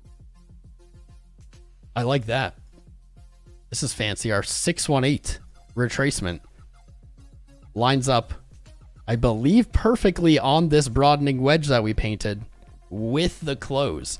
I wonder if the dollar will close February right here at 104.998 or 105. That's my prediction for today then. That's my prediction for today. February closes on the dollar at rounded margin of error 105. But I'll say 104.998 just to be really overly specific. Overly specific. Wait, where did that come from? I swear that candle wasn't on the chart earlier.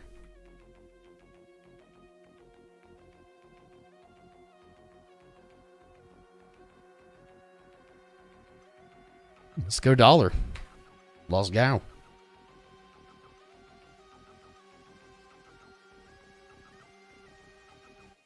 It's looking pretty good. It's looking pretty good. Huh.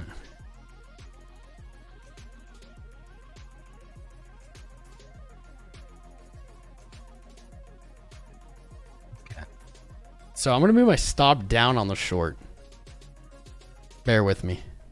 Move my stop down on the short into profit. 23.28. Okay. You can see I didn't update you guys. I didn't say anything because I was busy. The long we opened right here did get stopped in profit. That's why it's not open anymore. And notice right away. So move the stop down here. The reason being is this. So we're looking for this broadening pattern. The broadening pattern is essentially, it's not a flat top. Can be. But it's like a top without a very steep gradient. Same is true if this is flipped. So my reasoning here for moving the stop down is this. We are in what we're looking for. We're in for this broadening pattern. That is invalidated if this comes back up to the top.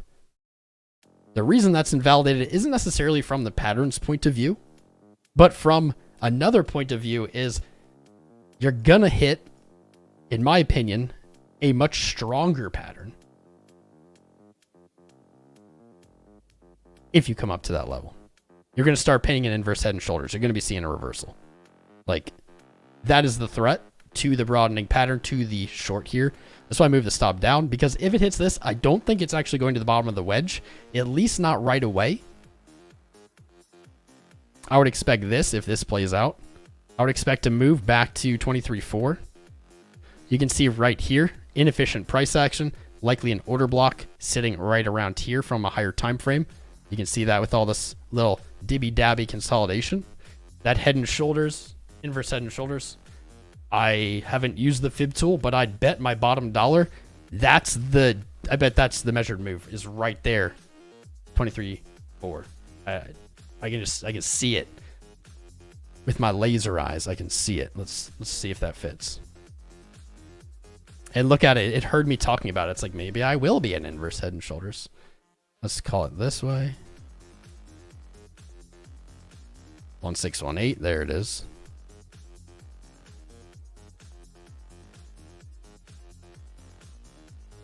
Doesn't slap there. Doesn't slap there. Your measure move is not as perfect as I would have expected it to be, but we don't have the low here, so we don't really know where to pull it from. Yeah, 1618. Yeah, it didn't work out the way I wanted it. But I see this in flux. Likely on a break of this. If we see this trend line break, that's what I would look for. And there it is. Whoa. I thought it moved my orders around when I hit Control Z. It didn't. That freaked me out. I want to add to the short. I kind of want to be a Degen. If I was going to, I would have done it right there, though. You know what? I'm going to be a little bit Degen because... wait for it to turn green. Because we didn't get our full order in. I'm trolled. How long do I have on this candle? Less than a few seconds. Boom. Boom, baby. Let's see. Let's see what happens. Better wait a little bit more. I didn't snap this trend line, so I wasn't going to try to use a number from it. I just wanted it to be on a green candle. All right. Added to the short. Now that short is about 6K. 50X, baby. All right. Let's get off this for now. We have some alts to look at that we still haven't peeked upon. Let's do those. Watching for this, though. Watching for this. AGIX. I know people want to look at this. We've had some pretty nice luck with it. It seems. We did not get 26 cents on AGX. I say it every time I look at it. But that is where I believe the smart trader waits for. But that smart trader may just not be able to enter. Might not come. This could move up and then back in the next bear market comes back 26 cents. However, AGIX had a clean break of its all-time high. And so we start looking at our measured move targets or Fibonacci extensions. We saw this break, I believe, live. And we said our first upside target going to be 88 cents. Why? Simply because the swing high to swing low, 1618, is at 88 cents. And we see this play out a lot on charts. Like, we see a lot of the time they'll just break through, go to the 2 measured move, and then come back to the 618 and kind of flag out. This didn't quite make it, but I maybe have a hunch that we didn't look at the much closer. There we go. The most recent swing high to swing low before that broke. Had we would have been looking instead for 47.5 and of course 37.6 earlier. But I like to use the big fibs when you get price exploration. Dollar on a break of 66 cents. Your 1618's at $1. I still think 88 cents is the play. You know what? 88 cents is so close to $1 though that I think you just go to $1. I think you just go to $1. It hasn't broken its low, so our long, even though it was down for the majority of it, is now up today. Let's take a peek here. You got some bullish divergence on your lows for AGIX on the daily. You're coming off of them now.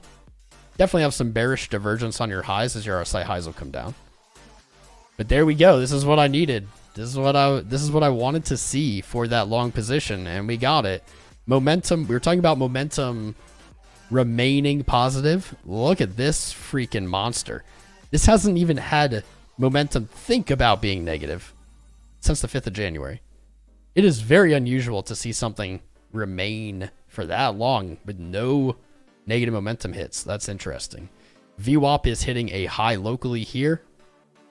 Maybe even back to February, maybe even a monthly high. But most importantly, that money flow, that sweet, sweet money flow, hitting a new high here today with no higher high in price. That could, if we see a rejection, that could be a bearish money flow divergence. But in general, hitting that higher high, probability sides with it usually keeps going. It finally hit its 0.6 retrace. So if it's going to reverse, to be honest, today's candle swing's going to do it. What a traded history. What a traded history for AGIX. Last month, 289%. This month, if it closes here, 186%. It is what it is, man. It's just in price exploration. It's going nuts. It's having a good time. Hanging out with its mates. I think it's going to see higher. So moon targets, or no, let's not even say moon targets, macro, important targets to this chart. 26 cents. The ideal patient position. 26 cents. Support. Resistance. There isn't really resistance. The only real resistance above you is going to be from that previous high at 66 cents. Profit taking target for me, 88 cents, and I think you could sneak that with just under $1. I think that RTA all the way back here, still looking good, still looking solid for AGIX. Someone said DB, the don't buy Inu coin. I don't know if this is actually, they said DBI, but I don't know if they actually meant this or not. I'm not actually going to TA this because it's like available literally nowhere. But if I was in this from any point, it looks like Looks like it all. I would look to take profit at 2.27 cents. 2.27. And then, I don't know. I wouldn't sell my whole position. I'll try to get my principal out. And then maybe if this ever, I don't know, took off, people knew what it was. 004, your previous monthly resistance. Maybe you have to wait till like the next bear market or something. But I'd be looking for there if I wanted to re-enter. Oh, wow, look at that gap. Boom. This is why I don't usually chart Uniswap or DEXs or anything. Because you just get this kind of illiquid, no order book BS. Huh. Don't look bad, though. Doesn't look bad at all. At all. Actually looks really good. This looks pretty good. I don't know if this is even what he was looking at. I don't even know if this is what you're peeping. It's a terrible risk to reward. Here. Something like that. I wouldn't trade it. I wouldn't trade it. I'm actually going to pull the biggest gainers. Oh! Oh ho ho! And look at that. Our short gets stopped, son. And there it is. There it is. There it is. Before it happened. Before the move happened. You saw it play out in our minds. In our minds. Ho ho ho ho ho ho. Ho ho ho. I also forgot to remove the other position, but I don't care. Definitely meant to. When I moved the stop down, I meant to remove the other position. There we go. Did the dollar lose its pep? What happened? What happened? I think the whales heard us talking about it, and they were like, all right. If Tom says the inverse head and shoulders pattern, okay. Okay, we'll go fill that inefficiency for him. Don't get that all the time. But that, dude, that was broadening wedge, fake out for the higher low, making the right shoulder, boom, breaking the neckline. This is what I want to see. So what I might do here is, as stupid as this is going to be, I'm going to look to go long in the neckline. If it comes. Giggity, giggity, goo. 23.3 again. Why not? Why not? Why not? What's up, Shibley? Shibley my dibley. How you doing? Thanks for subscribing, my friend. My friend. How you doing, my friend?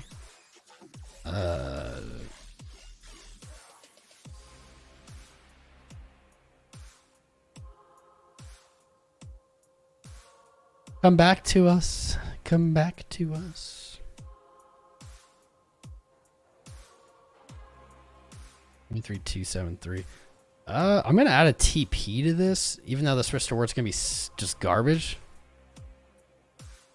23% gain for a 30% loss. Your risk to reward is not even 0.5. Oh well. Don't care. At this point, since that pattern broke, I just want out of this position if I can. I really should just close it where I opened it if I'm looking to open the long. And as I say that out loud, I'm just going to go ahead and do that. Entry price. Dude, I typed in 23.3 and I got 23.295. That's stupid. 23.295. So no profit. I really should just... I'm just going to cancel it. I really should just close it. But yeah, I'm going back and forth here in my mind. I'll just close it at the neckline, open long. Look at that, exactly as predicted. I'm Carl the Moon, exactly as predicted. So I say that right now, but at this moment is literally the time where the market can just wreck me and say you were wrong the whole time. Maybe we're seeing that right now, because I will say it's supposed to in air quotes in this pattern backtest the neckline. It's supposed to, but in crypto it usually doesn't. I'm not gonna lie, it usually doesn't backtest it. It just keeps going.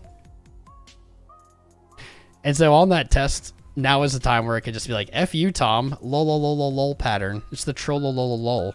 Maybe it was a broadening wedge the whole time. Haha. Ha hee hee hee, Cupid me. Oh, cool. That short stayed open for some reason. What? I don't understand what happened. I thought the position closed. Oh well. We're schlonging. We're schlonging. This is still, in my opinion, close enough to be the neckline. If this is like, can't even speak.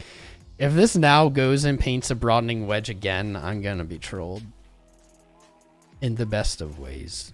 It was the best of times. It was the blurst of times. So this is a reason I don't do much like scalping while I'm live, because unlike Jason Casper and CryptoFace, when I'm trading, like, I also do this with driving. When I'm trading or driving or focusing, I just like can't do other things. Like, I can't read the chat. I can't explain what I'm doing as much.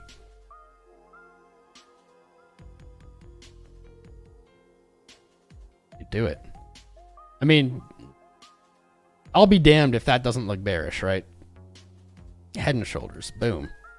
Break. This could be a back test, but it is janky at best. See what our indicators are saying. 5 minute. I mean, the VWAP's trending up, but that money flow isn't where I want it to be yet. 1 minute's looking to roll over. That's a good sign for our long. 15 minute as predicted. 1, 2, and what do we say? 3 lower highs.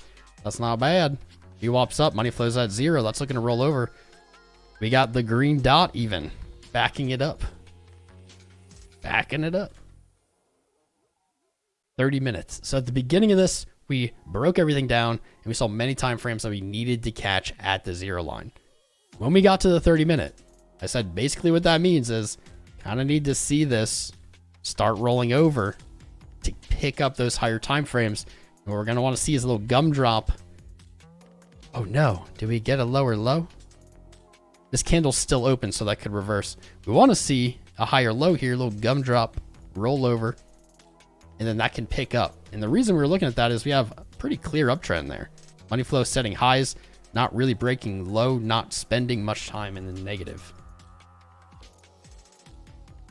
5 minutes rolling over. We might not get it. I don't know. But if we were going to get it, this is what we needed. We needed this pattern. If we were going to get those time frames to line up, we needed this pattern. And we got it. Spicy. This is the markets fixing all the troubles from intramonth. Intramonth troubles. I'm surprised that didn't run harder. I'm surprised this didn't happen. Honestly. 23.4. I don't really want to place a new limit order sell there. 23. I don't really want to, because into a new month, I really think sitting, especially scalps, into a new month are very risky to keep open.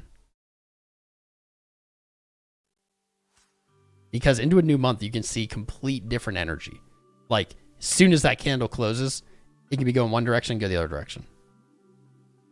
Much more so. It becomes much more reversal prone than any given random candle close. Yeah, I can't speak when I'm doing this.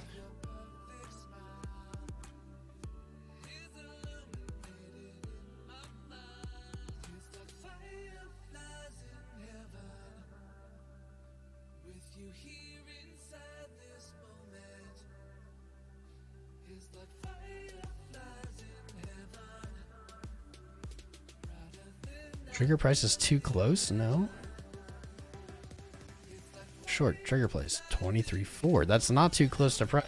It's only $100. Man, we are zoomed in. We are desperate for volatility in these times, in these trying times.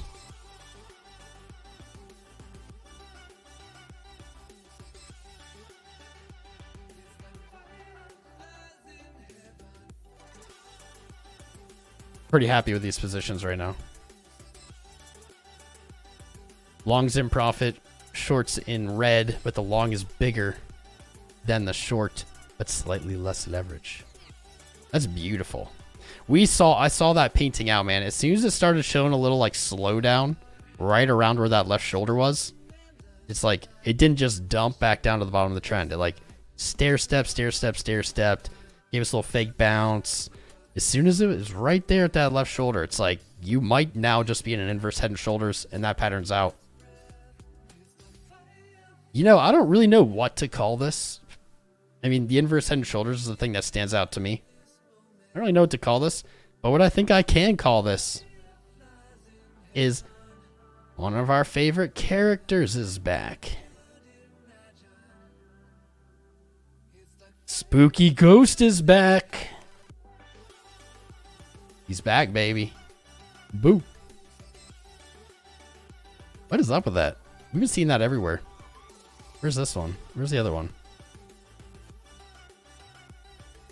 We got our Spooky Ghost over here. There was our other Spooky Ghost. This was the original Spooky Ghost that was spotted.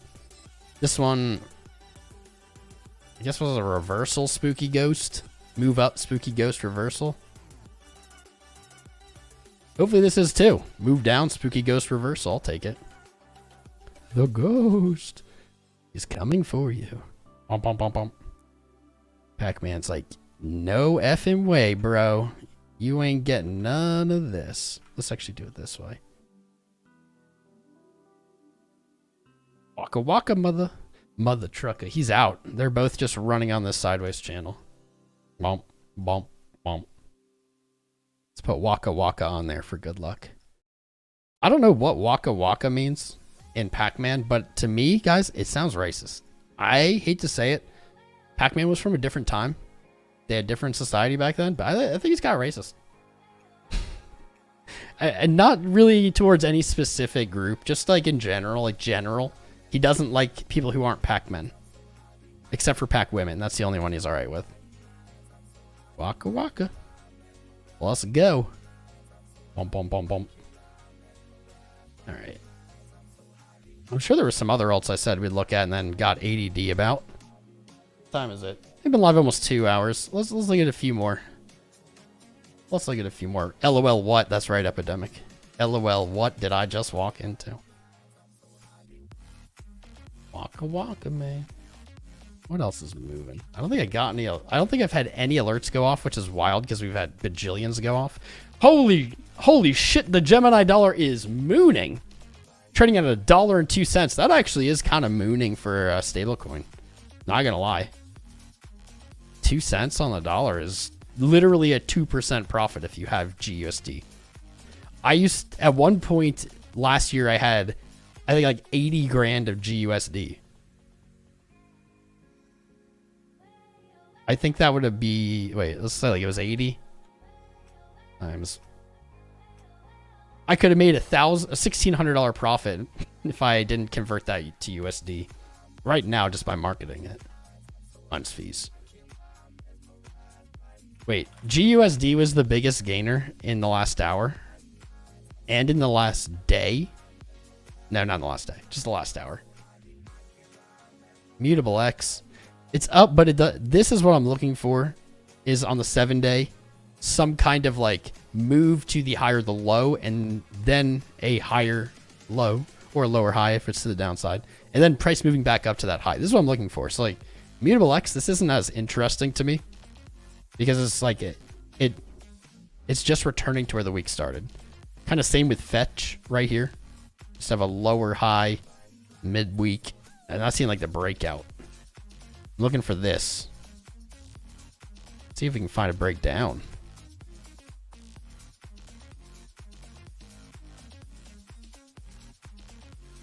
Maybe Neo. This was trending down. What are the ones I said look at? I don't remember. It's been a long day. Total chilling. DB, this is going away for a long time. We looked at AGIX. It's a violent life. You could live to 100. You could die tonight. Markets wrap up in 30 minutes. We'll just wait. We'll just be on until the close then. That's probably the right choice. We'll be on to the close. I'll just pull up the big caps and we'll just check in, see where they're at. We'll do very topical analysis. ADA short, still printing money from macro support, 41.6 cents. Targeting 31.1. We might not get it. You can already see some bullish div painting on our side lows. And money flow trending up. Money's entering the market as it's selling off. I think that's buying. That's buying. Unless that comes down, breaks that low, this is still trending up. But not going to change my targets for that. Let's look at the monthly wrap-up. Boom. Monthly wrap-up for ADA. Not bad. Not bad. Kind of what I'm thinking about on the Bitcoin weekly. It's like big green candle. Yes, you have a next candle moving in the other direction, but it hasn't made significant retracement. This hasn't retraced enough. Not the quarter. Wow, I didn't even know that was the quarterly engulf. 40. It's like right above 41. Not a lot there. Honestly, this does look like it's going down to 31 just by candles. Fell. Looks like you rejected at a lower high. Now you're testing your low. You're looking for a breakdown. You could live to 100. You could die tonight. Yeah, I don't see anything here outside of that, to be honest. Just that heavy day. Let's go to Ethereum. Keep smashing the likes and subscribes. I haven't heard a new subscriber in a while. We can't be out of new subscribers. Downhill Daryl, Ricardo Mastis, and Shibley. Yeah, it's been like 20 minutes. Come on. Smash the like button. Smash the subscribe button. Join the Discord. After the live stream, we'll airdrop Bitcoin to everyone in there. I'll make you all Bitcoin holders. Even if you don't want to, you can't stop me. Resistance on the month, 1670 tapped this month. There isn't really a super important close here for Ethereum. Same logic, you don't want it to close red on this doji. 1583, 1547 previous monthly resistance. He closed over it last month. It would be better for Ethereum to close over 1680. That's like the equivalent of Bitcoin's 23.3, right? But not a lot there. Not a big month. There we go. Aria Gamer. Plankin 13. Congrats. You found the best channel on YouTube. I'm biased though. Thanks for subscribing, guys. We're live here every other day. We might be doing Monday through Friday soon. No weekends. We'll see. I don't know how I feel about that. We're usually live a little earlier than this. But hey. Quarterly. 1317. You made some good progress there. You have broken your high. You have no bottom wick. This is actually interestingly bullish here. Ethereum has no bottom wick on its quarter. That's bulls in control, baby.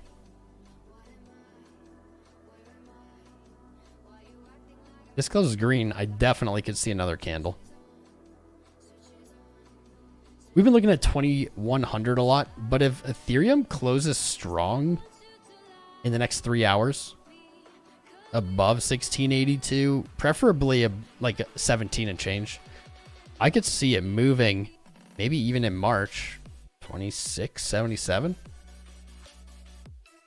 Come back, fill that inefficiency. I can see that. Let's look at XRP. It's been a wild XRPizzle. XRPiz. XR please. Looks like the forever XRP trade, longing 36.8, played once, played twice, 3 times. Just seems to be the level to long from.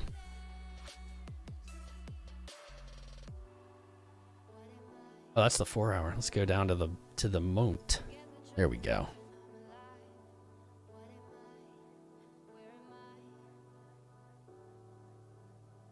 Get rid of everything.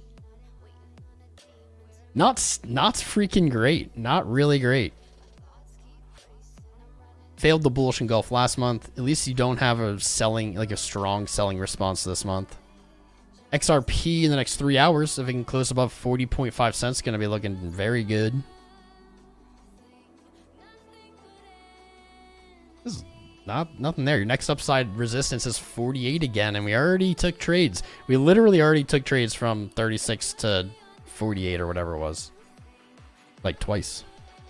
On the quarter, I would not be surprised to see XRP in the next 1 month and 4 days hit 48 cents again. That's the least astounding thing I think I've ever said. That's so boring. Oh well. Let's look at BNB. BNB short still in play. Has not really done anything. Came back down to support again at 103. I mean, it's like we could trade against ourselves again here from like 300 or 301. That upside, the upside on that keeps coming down with this descending trend line. Still get a very good risk to reward. And if you're just looking what?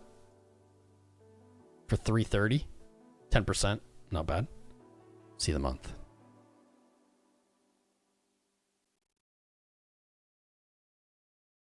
I don't know. Let's put our trend line back on. BNB, I don't know. I still have a bunch of my BNB. I sold, I would say, about half my stack last year. Half my stack from all the way back here in like early 28. It was 11 bucks or something. Didn't sell a single one until 21. I never thought they'd make that much gain. The more I look at it, I don't know, man. You had double top at 622 on the month. Your lows have come up. Your highs are coming down. You're still painting like a symmetrical triangle, which in crypto, I don't know how often I've really ever seen that break up. It's supposed to. It could. The rest of the market does, it will. I'm just so worried about BNB with multiple tests of like this $210 area and lower highs. This is what I'm worried about. I know I'm fudding BNB. I'm not selling mine. That's not how serious I think this is. But that flat bottom at 201, if you lose it, you don't have any support until like 30 bucks. Look at this inefficiency. To come down here, tag this order block at 32 would be a 90% drop or something, 80% drop. It's just technically on the chart possible. I don't know. I don't see much upside on it yet. Monthly looks okay on Marketcipher B. What do our quarterlies look like?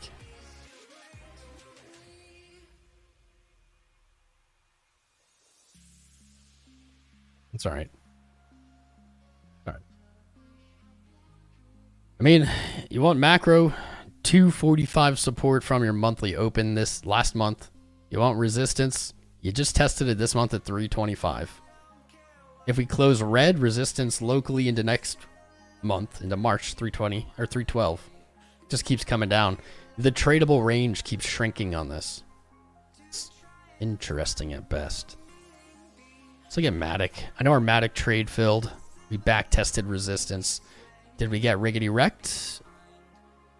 Not yet. Not yet. Not a good take though. I was hoping for a stronger bounce from $1.27. We hit a low. Lower high, testing that support potentially as resistance. We haven't seen our low break yet though.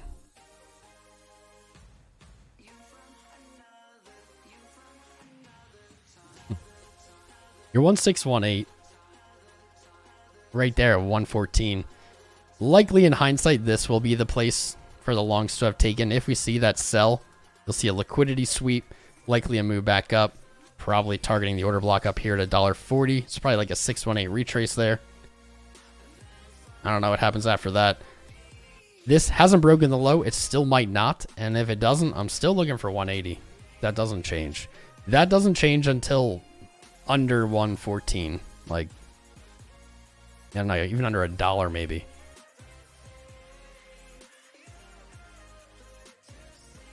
Ooh. You know, I didn't look at it this way. I see really bullish and really bearish things here. So the reason I say bearish, we'll start with that because nobody talking bearish on Matic lately. Not even us.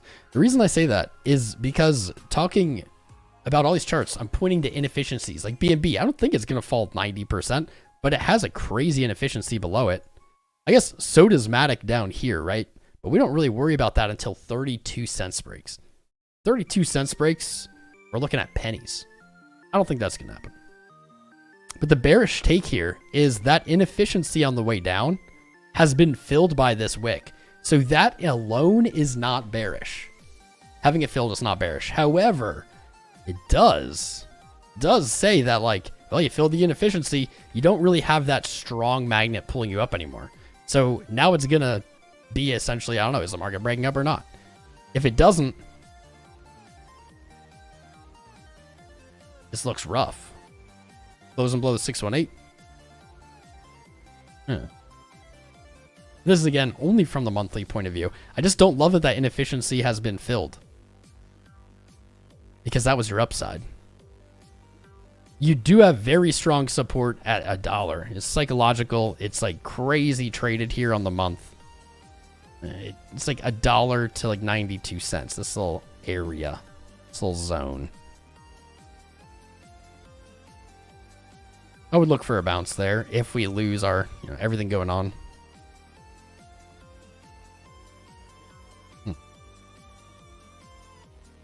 I don't know. I'm missing something. So the inefficiency thing, that's the bearish take. The bullish take is, that looks pretty bearish. High, low, lower high, lower low, lower high, lower low. Like, that looks bearish on an inverted chart. So this structurally looks like it wants to go up. I just need to see 162. That's like this high, the wick high of this month. Matic is looking to close green pretty much no matter what in the next 3 hours. Almost ignoring everything else. It looks like it's going to close. What do we got? We looked at Cardano. We looked at BNB. We looked at Ethereum, XRP. We looked at Matic. I know you guys love your Solana. Let's see if Solana, how are you holding up so long, yeah? That would have been funny to say when it was going up all the time. So long, but like so long it. Haha. Our trade's looking fire still. I don't like this high. Crap, I didn't see that. I don't like this high, but our trade's still fire. We nailed the freaking support, 1972. We nailed it. I don't like this because it's basically hitting that same high. And you're like, gonna have divergence. Yep, awful bearish divergence. Money flow looks good though. It's still printing up. I think this momentum is looking to grab a higher low, and I think it's looking to break that high. And I think that money flow is saying the day is still trending up. I don't know why it wouldn't hit $32.85. Talking about inefficiencies, that's the inefficiency. Right around there is where it ends. It's your 1618 from your swing high to swing low. And when we go to the monthly and look at it on the monthly, bam, it's right there. Where are you?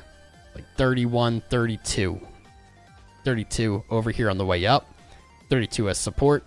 32 as resistance. Boom. I don't know why. There's your inefficiency. I guess if we just look at the monthly candle, the inefficiency is 32.59. Right there. I don't know why you wouldn't go there. There's liquidity there. You can trap longs even if you want to dump it. Just seems weird. Oh yeah, it's your quarterly open essentially. Like everything is 32. I wish it was 42 because then we could meme about it.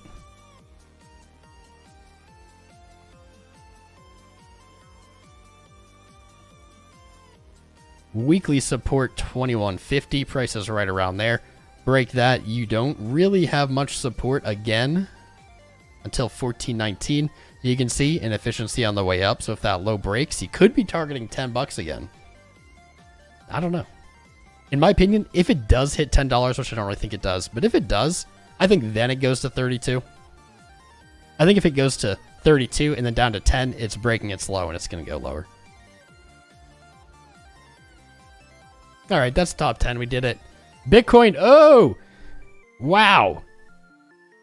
We called a pattern. And then mid-pattern, we called a break of that pattern. And then as that pattern backtested, I said, but now actually I'm starting to see this. 1, 2, 3 patterns. This is why trading can be so difficult. Because in real time, you guys saw this paint. And this was looking like a megaphone. Right? lower lows, kind of weak highs. Then it came up, and it's like, okay, that's perfect. We have the broadening megaphony pattern. Starts falling, and in real time, we start seeing a little bit of reversal right around this like left shoulder potential. So we say, damn, this actually could be an inverse head and shoulders. We're gonna be targeting the neckline, 23.3. It happened, it broke, and then we said, okay, well, let's look for the back test of the neckline, because in an inverse head and shoulders, that's what we're looking for next. We did. It broke. And then we said, damn, this is actually looking again like it's in the broadening pattern. And it is. So it was a pattern inside of a pattern inside of a bigger pattern. Let's see what hit. 23,115. This is, do not want to see this trade much lower with only 2 hours and change left. We really want to see a retracement into close, or else we get a shitty February close. And that would not be what I want. Let's see what stayed open. Our short is, of course, still open. We might have gotten sniped again on this trade, which is beyond frustrating here. Oh, my Jesus. Beyond frustrating. Twice in one stream. Only 23.1 on our low. 23.088. Sniped. God damn. God damn. I think I'm doing too much because when I trade and I'm not explaining it, I get a lot more hits. I get a lot more hits.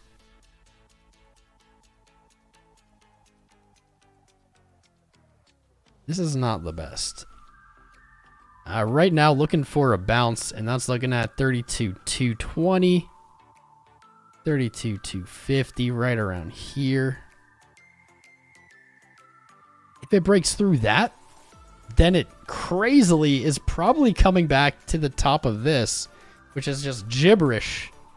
Gibberty-gook. If it doesn't, it's likely coming down for like a full bottom. What in the actual shenanigan F is happening?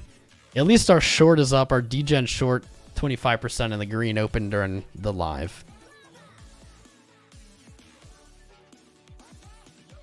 1 minute, still rolling over. Slowly. The slowest 1 minute rollover ever. 5 minute got a lot more bearish on us. We were 3 or 4 bears out of 10 today on our spice meter. It's playing out. This is not what I want to see. Very clean, higher lows here on the 15. Now we're getting threatened again. Getting threatened on the 15 for more downside. 30 minute broke low. Womp. 45 minute in the hour don't look much different. Hourly still looking to roll over as it was. Lower lows VWAP. And all of this price action is just one little potentially higher low on the 2 hour.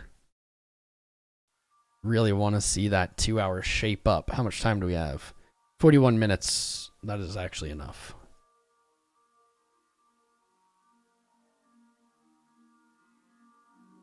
You know what? Now as I zoom out, this looks like exactly like price action zoomed in. Got your lows. You got your highs. Boom, boom, boom, boom.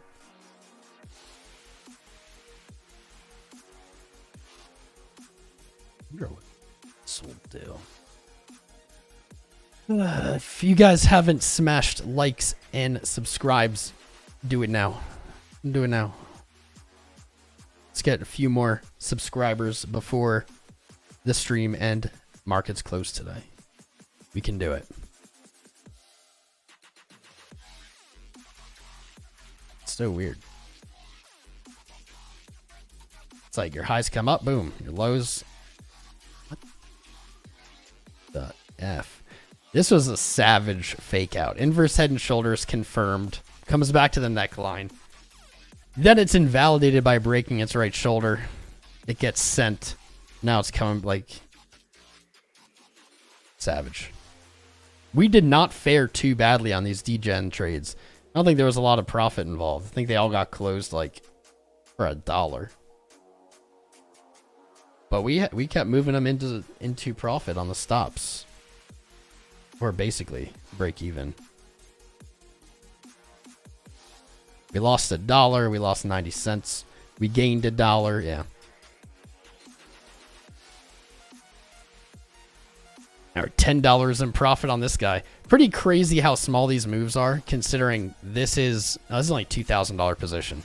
But all that happened, and it's $12 in profit. These moves are not as big as they appear.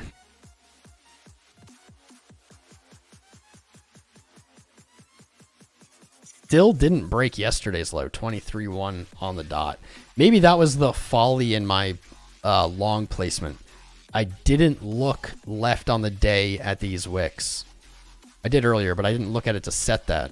And had I known that would have had to have been a lower low on a wick, I probably wouldn't have placed it there because we've just had higher low wicks so far. Could still come today. There is 2.5 hours left.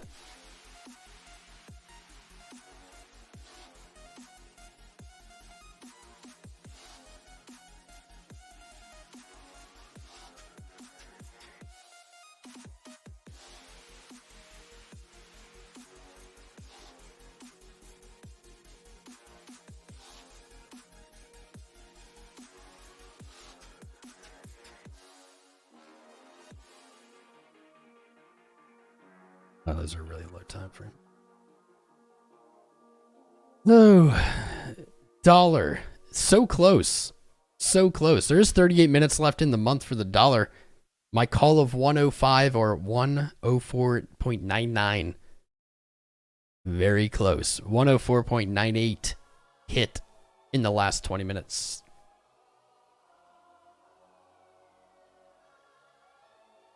Gold.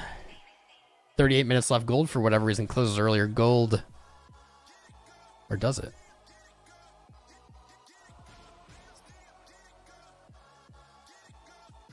$30 minutes. Never mind. Does not close earlier. Gold, though, still above the bearish engulf line for the month. Looking for a somewhat stronger close. Almost identical to this close in June of 21. Wick. Wick, wick. Comes down. Bearish engulfs. Closes slightly above. What happened then? Lots of sideways action. Eventually moving back to the high. That's almost identical. Not a lot. Kind of saying that's just going to close there. It's looking right.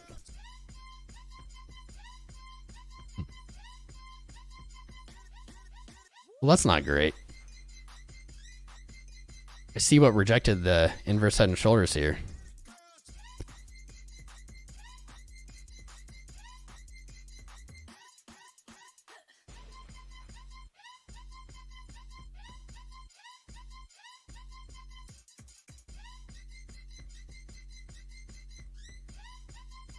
I don't get the feeling that the spice is going to be in the next 2.5 hours. I feel like it's going to be into March open, like after 7 p.m. East.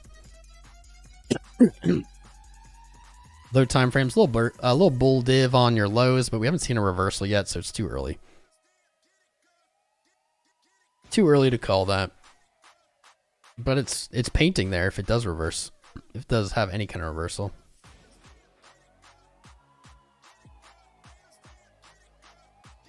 We are on the last 4-hour candle of February, guys. Don't sleep on it. Don't sleep on it. However, I showed Ethereum. I didn't show Litecoin though. I did all the top 10. We bullish or bearish? Honestly, I think this is leaning slightly bearish. I said 3 out of 10 bears is my forecast today. 3 out of 10. That's a very mild bear reading. Last stream was 6 out of 10 bulls. Or yesterday, I think I said 6 out of 10 bulls. Stream before that, 3 out of 10 bears. I was back here. No, that's a month. 2 hours to go. It's still holding on to green. Above 23.1. Still technically at 23.1. Like, respecting daily support. It's right around that same value right there.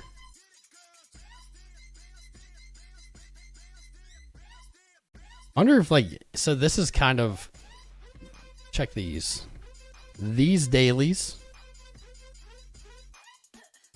look a lot. This looks a hell of a lot like this. Now, don't put too much weight in fractals. I love fractals. I love looking for them. I love finding them. But out of all of the awesome ones I've found in my life, just almost none of them actually play out. So don't take this as this is what's going to happen. But I'll be damned. I'll be damned if this right here doesn't look like this.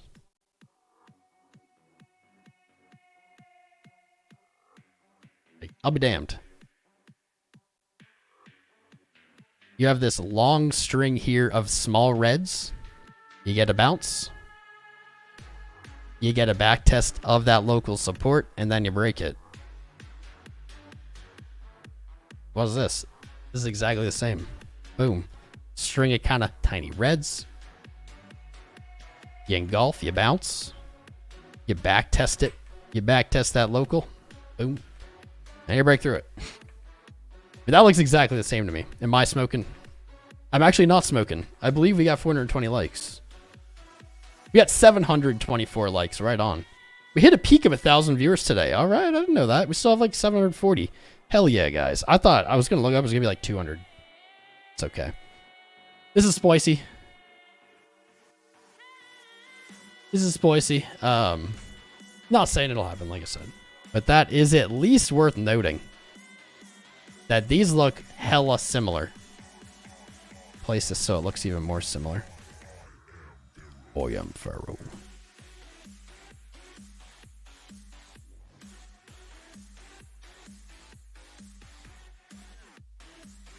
There you go. That looks very similar. Too similar for comfort for me, to be honest. You see it? Bleed, bleed, bleed. Bounce. Sell off. Test that daily level where it bounced from. Break it. And dump.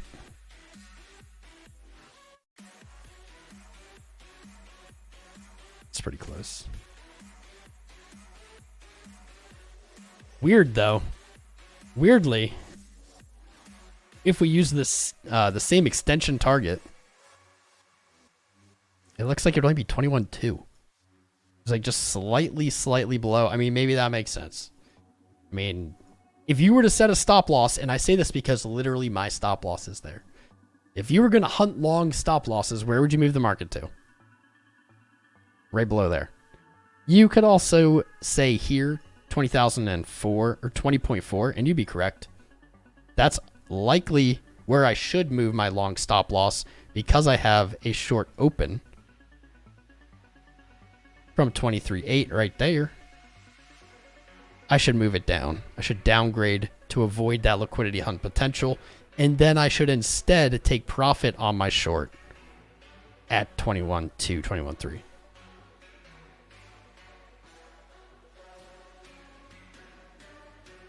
I think that's what I'll do. I'll do that live.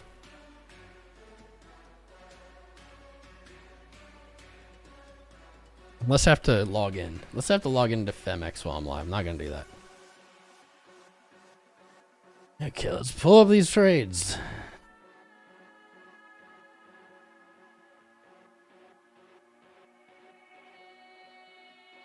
Let's do this.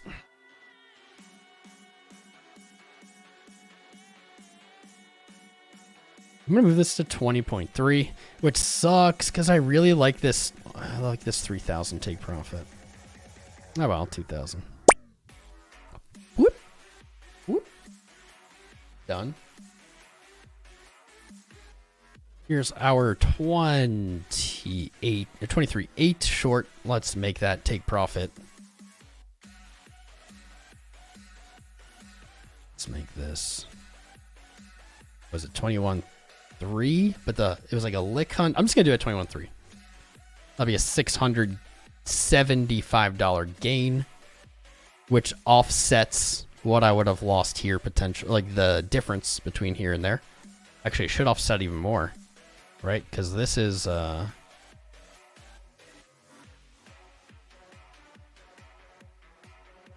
10 0.5,000 position. This is a 6,000. Okay. That'll offset that enough for me. But that way, if you see a lick hunt, I don't get stopped. This position I want to keep open. I want to keep this open as long as I can, because it is a hedge for my tax loss harvesting. I mean, in reality, the thing that would be the best for me would be this long closes, and then it does come down to 13.8. That'd be the best, because then I'll rebuy my tax loss harvest at a lower level, and then I'll make profit on my short on the way down, and a lot of profit on the way up. That'd be ideal. Not saying that's going to happen, just what I'm thinking. So this is what we'd be looking for if this is indeed the same thing happening. It's pretty cool.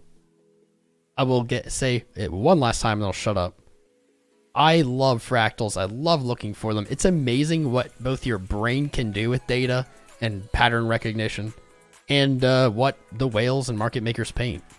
It's pretty amazing. But to me, this is a freaking identical. This is just identical. Like what? How? I don't know. Maybe I'm tripping. We did get 420 likes, so I'm not high. But baby, I'm about to be as soon as this stream's over. Giggity giggity goo. It's 4:30. Markets are closed really quick. Let's take a peek. Wait, don't they close at 4:30? Why is the dollar saying it's open until 7? What?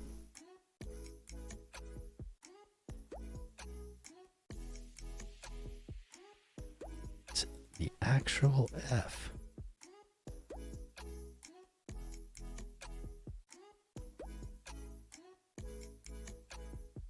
Huh, I guess the dollar isn't done. It says it has many hours left. I don't know. I don't understand market. Markets that open and close, like, don't make sense. To recap here, my prediction earlier in this stream, before we were this close, was that February for the dollar closes at 104.998. We're currently at 104.978, and I do believe what? That's a pretty big move from when we were looking for it. That's what I'm looking for. I have my alert set. If it breaks,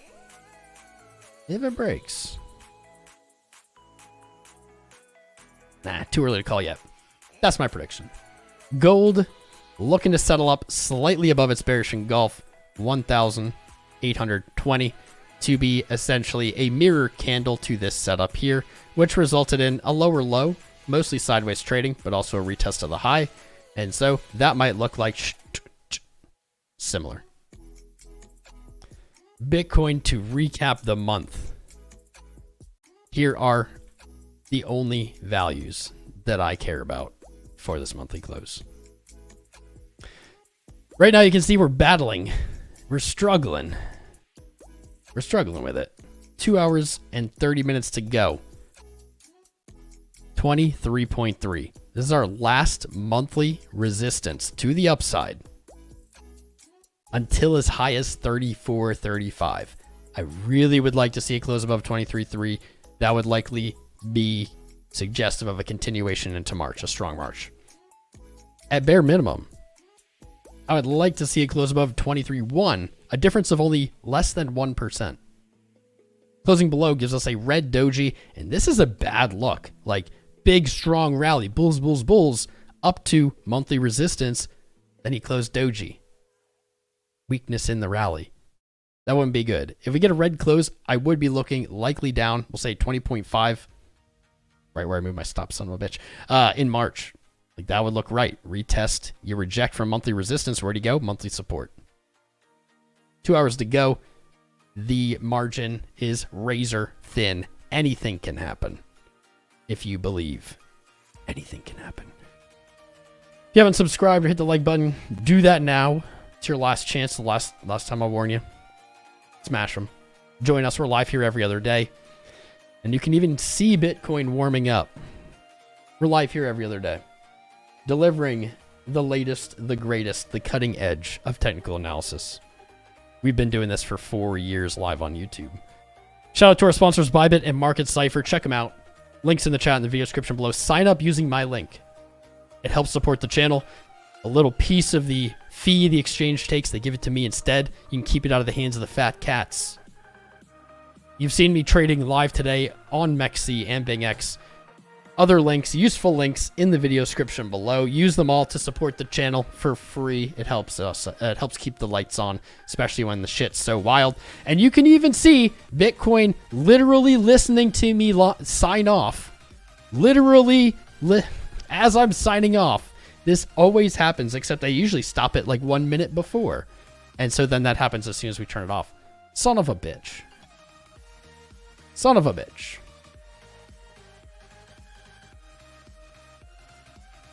Oh, that's not great. That's not a great take. If I was scalping, I would look to add 23-1. And fun fact, we is scalping, so let's add to 23-1. We got to actually get there in time this time.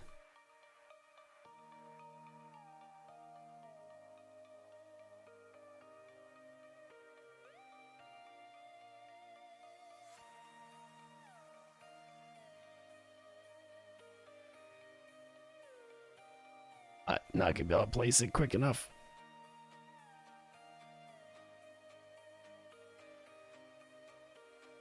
Our long did fill on that though. Ooh boy. Ooh boy. 23-1 already hit. Do I want to be net neutral? Oh, that long's so big. I can hedge a little bit against that here. That long is way bigger. That's almost 20K. I don't think I meant to make that long so big, but I did. Anyway, here's the nightmare of a day that we've had. Hell no, it's been fun. Thanks for joining us, guys. I love you all. Jump in the Discord, keep with the live streams. Get the Bitcoin airdrop just by joining. All you have to do is click verify. Long fill.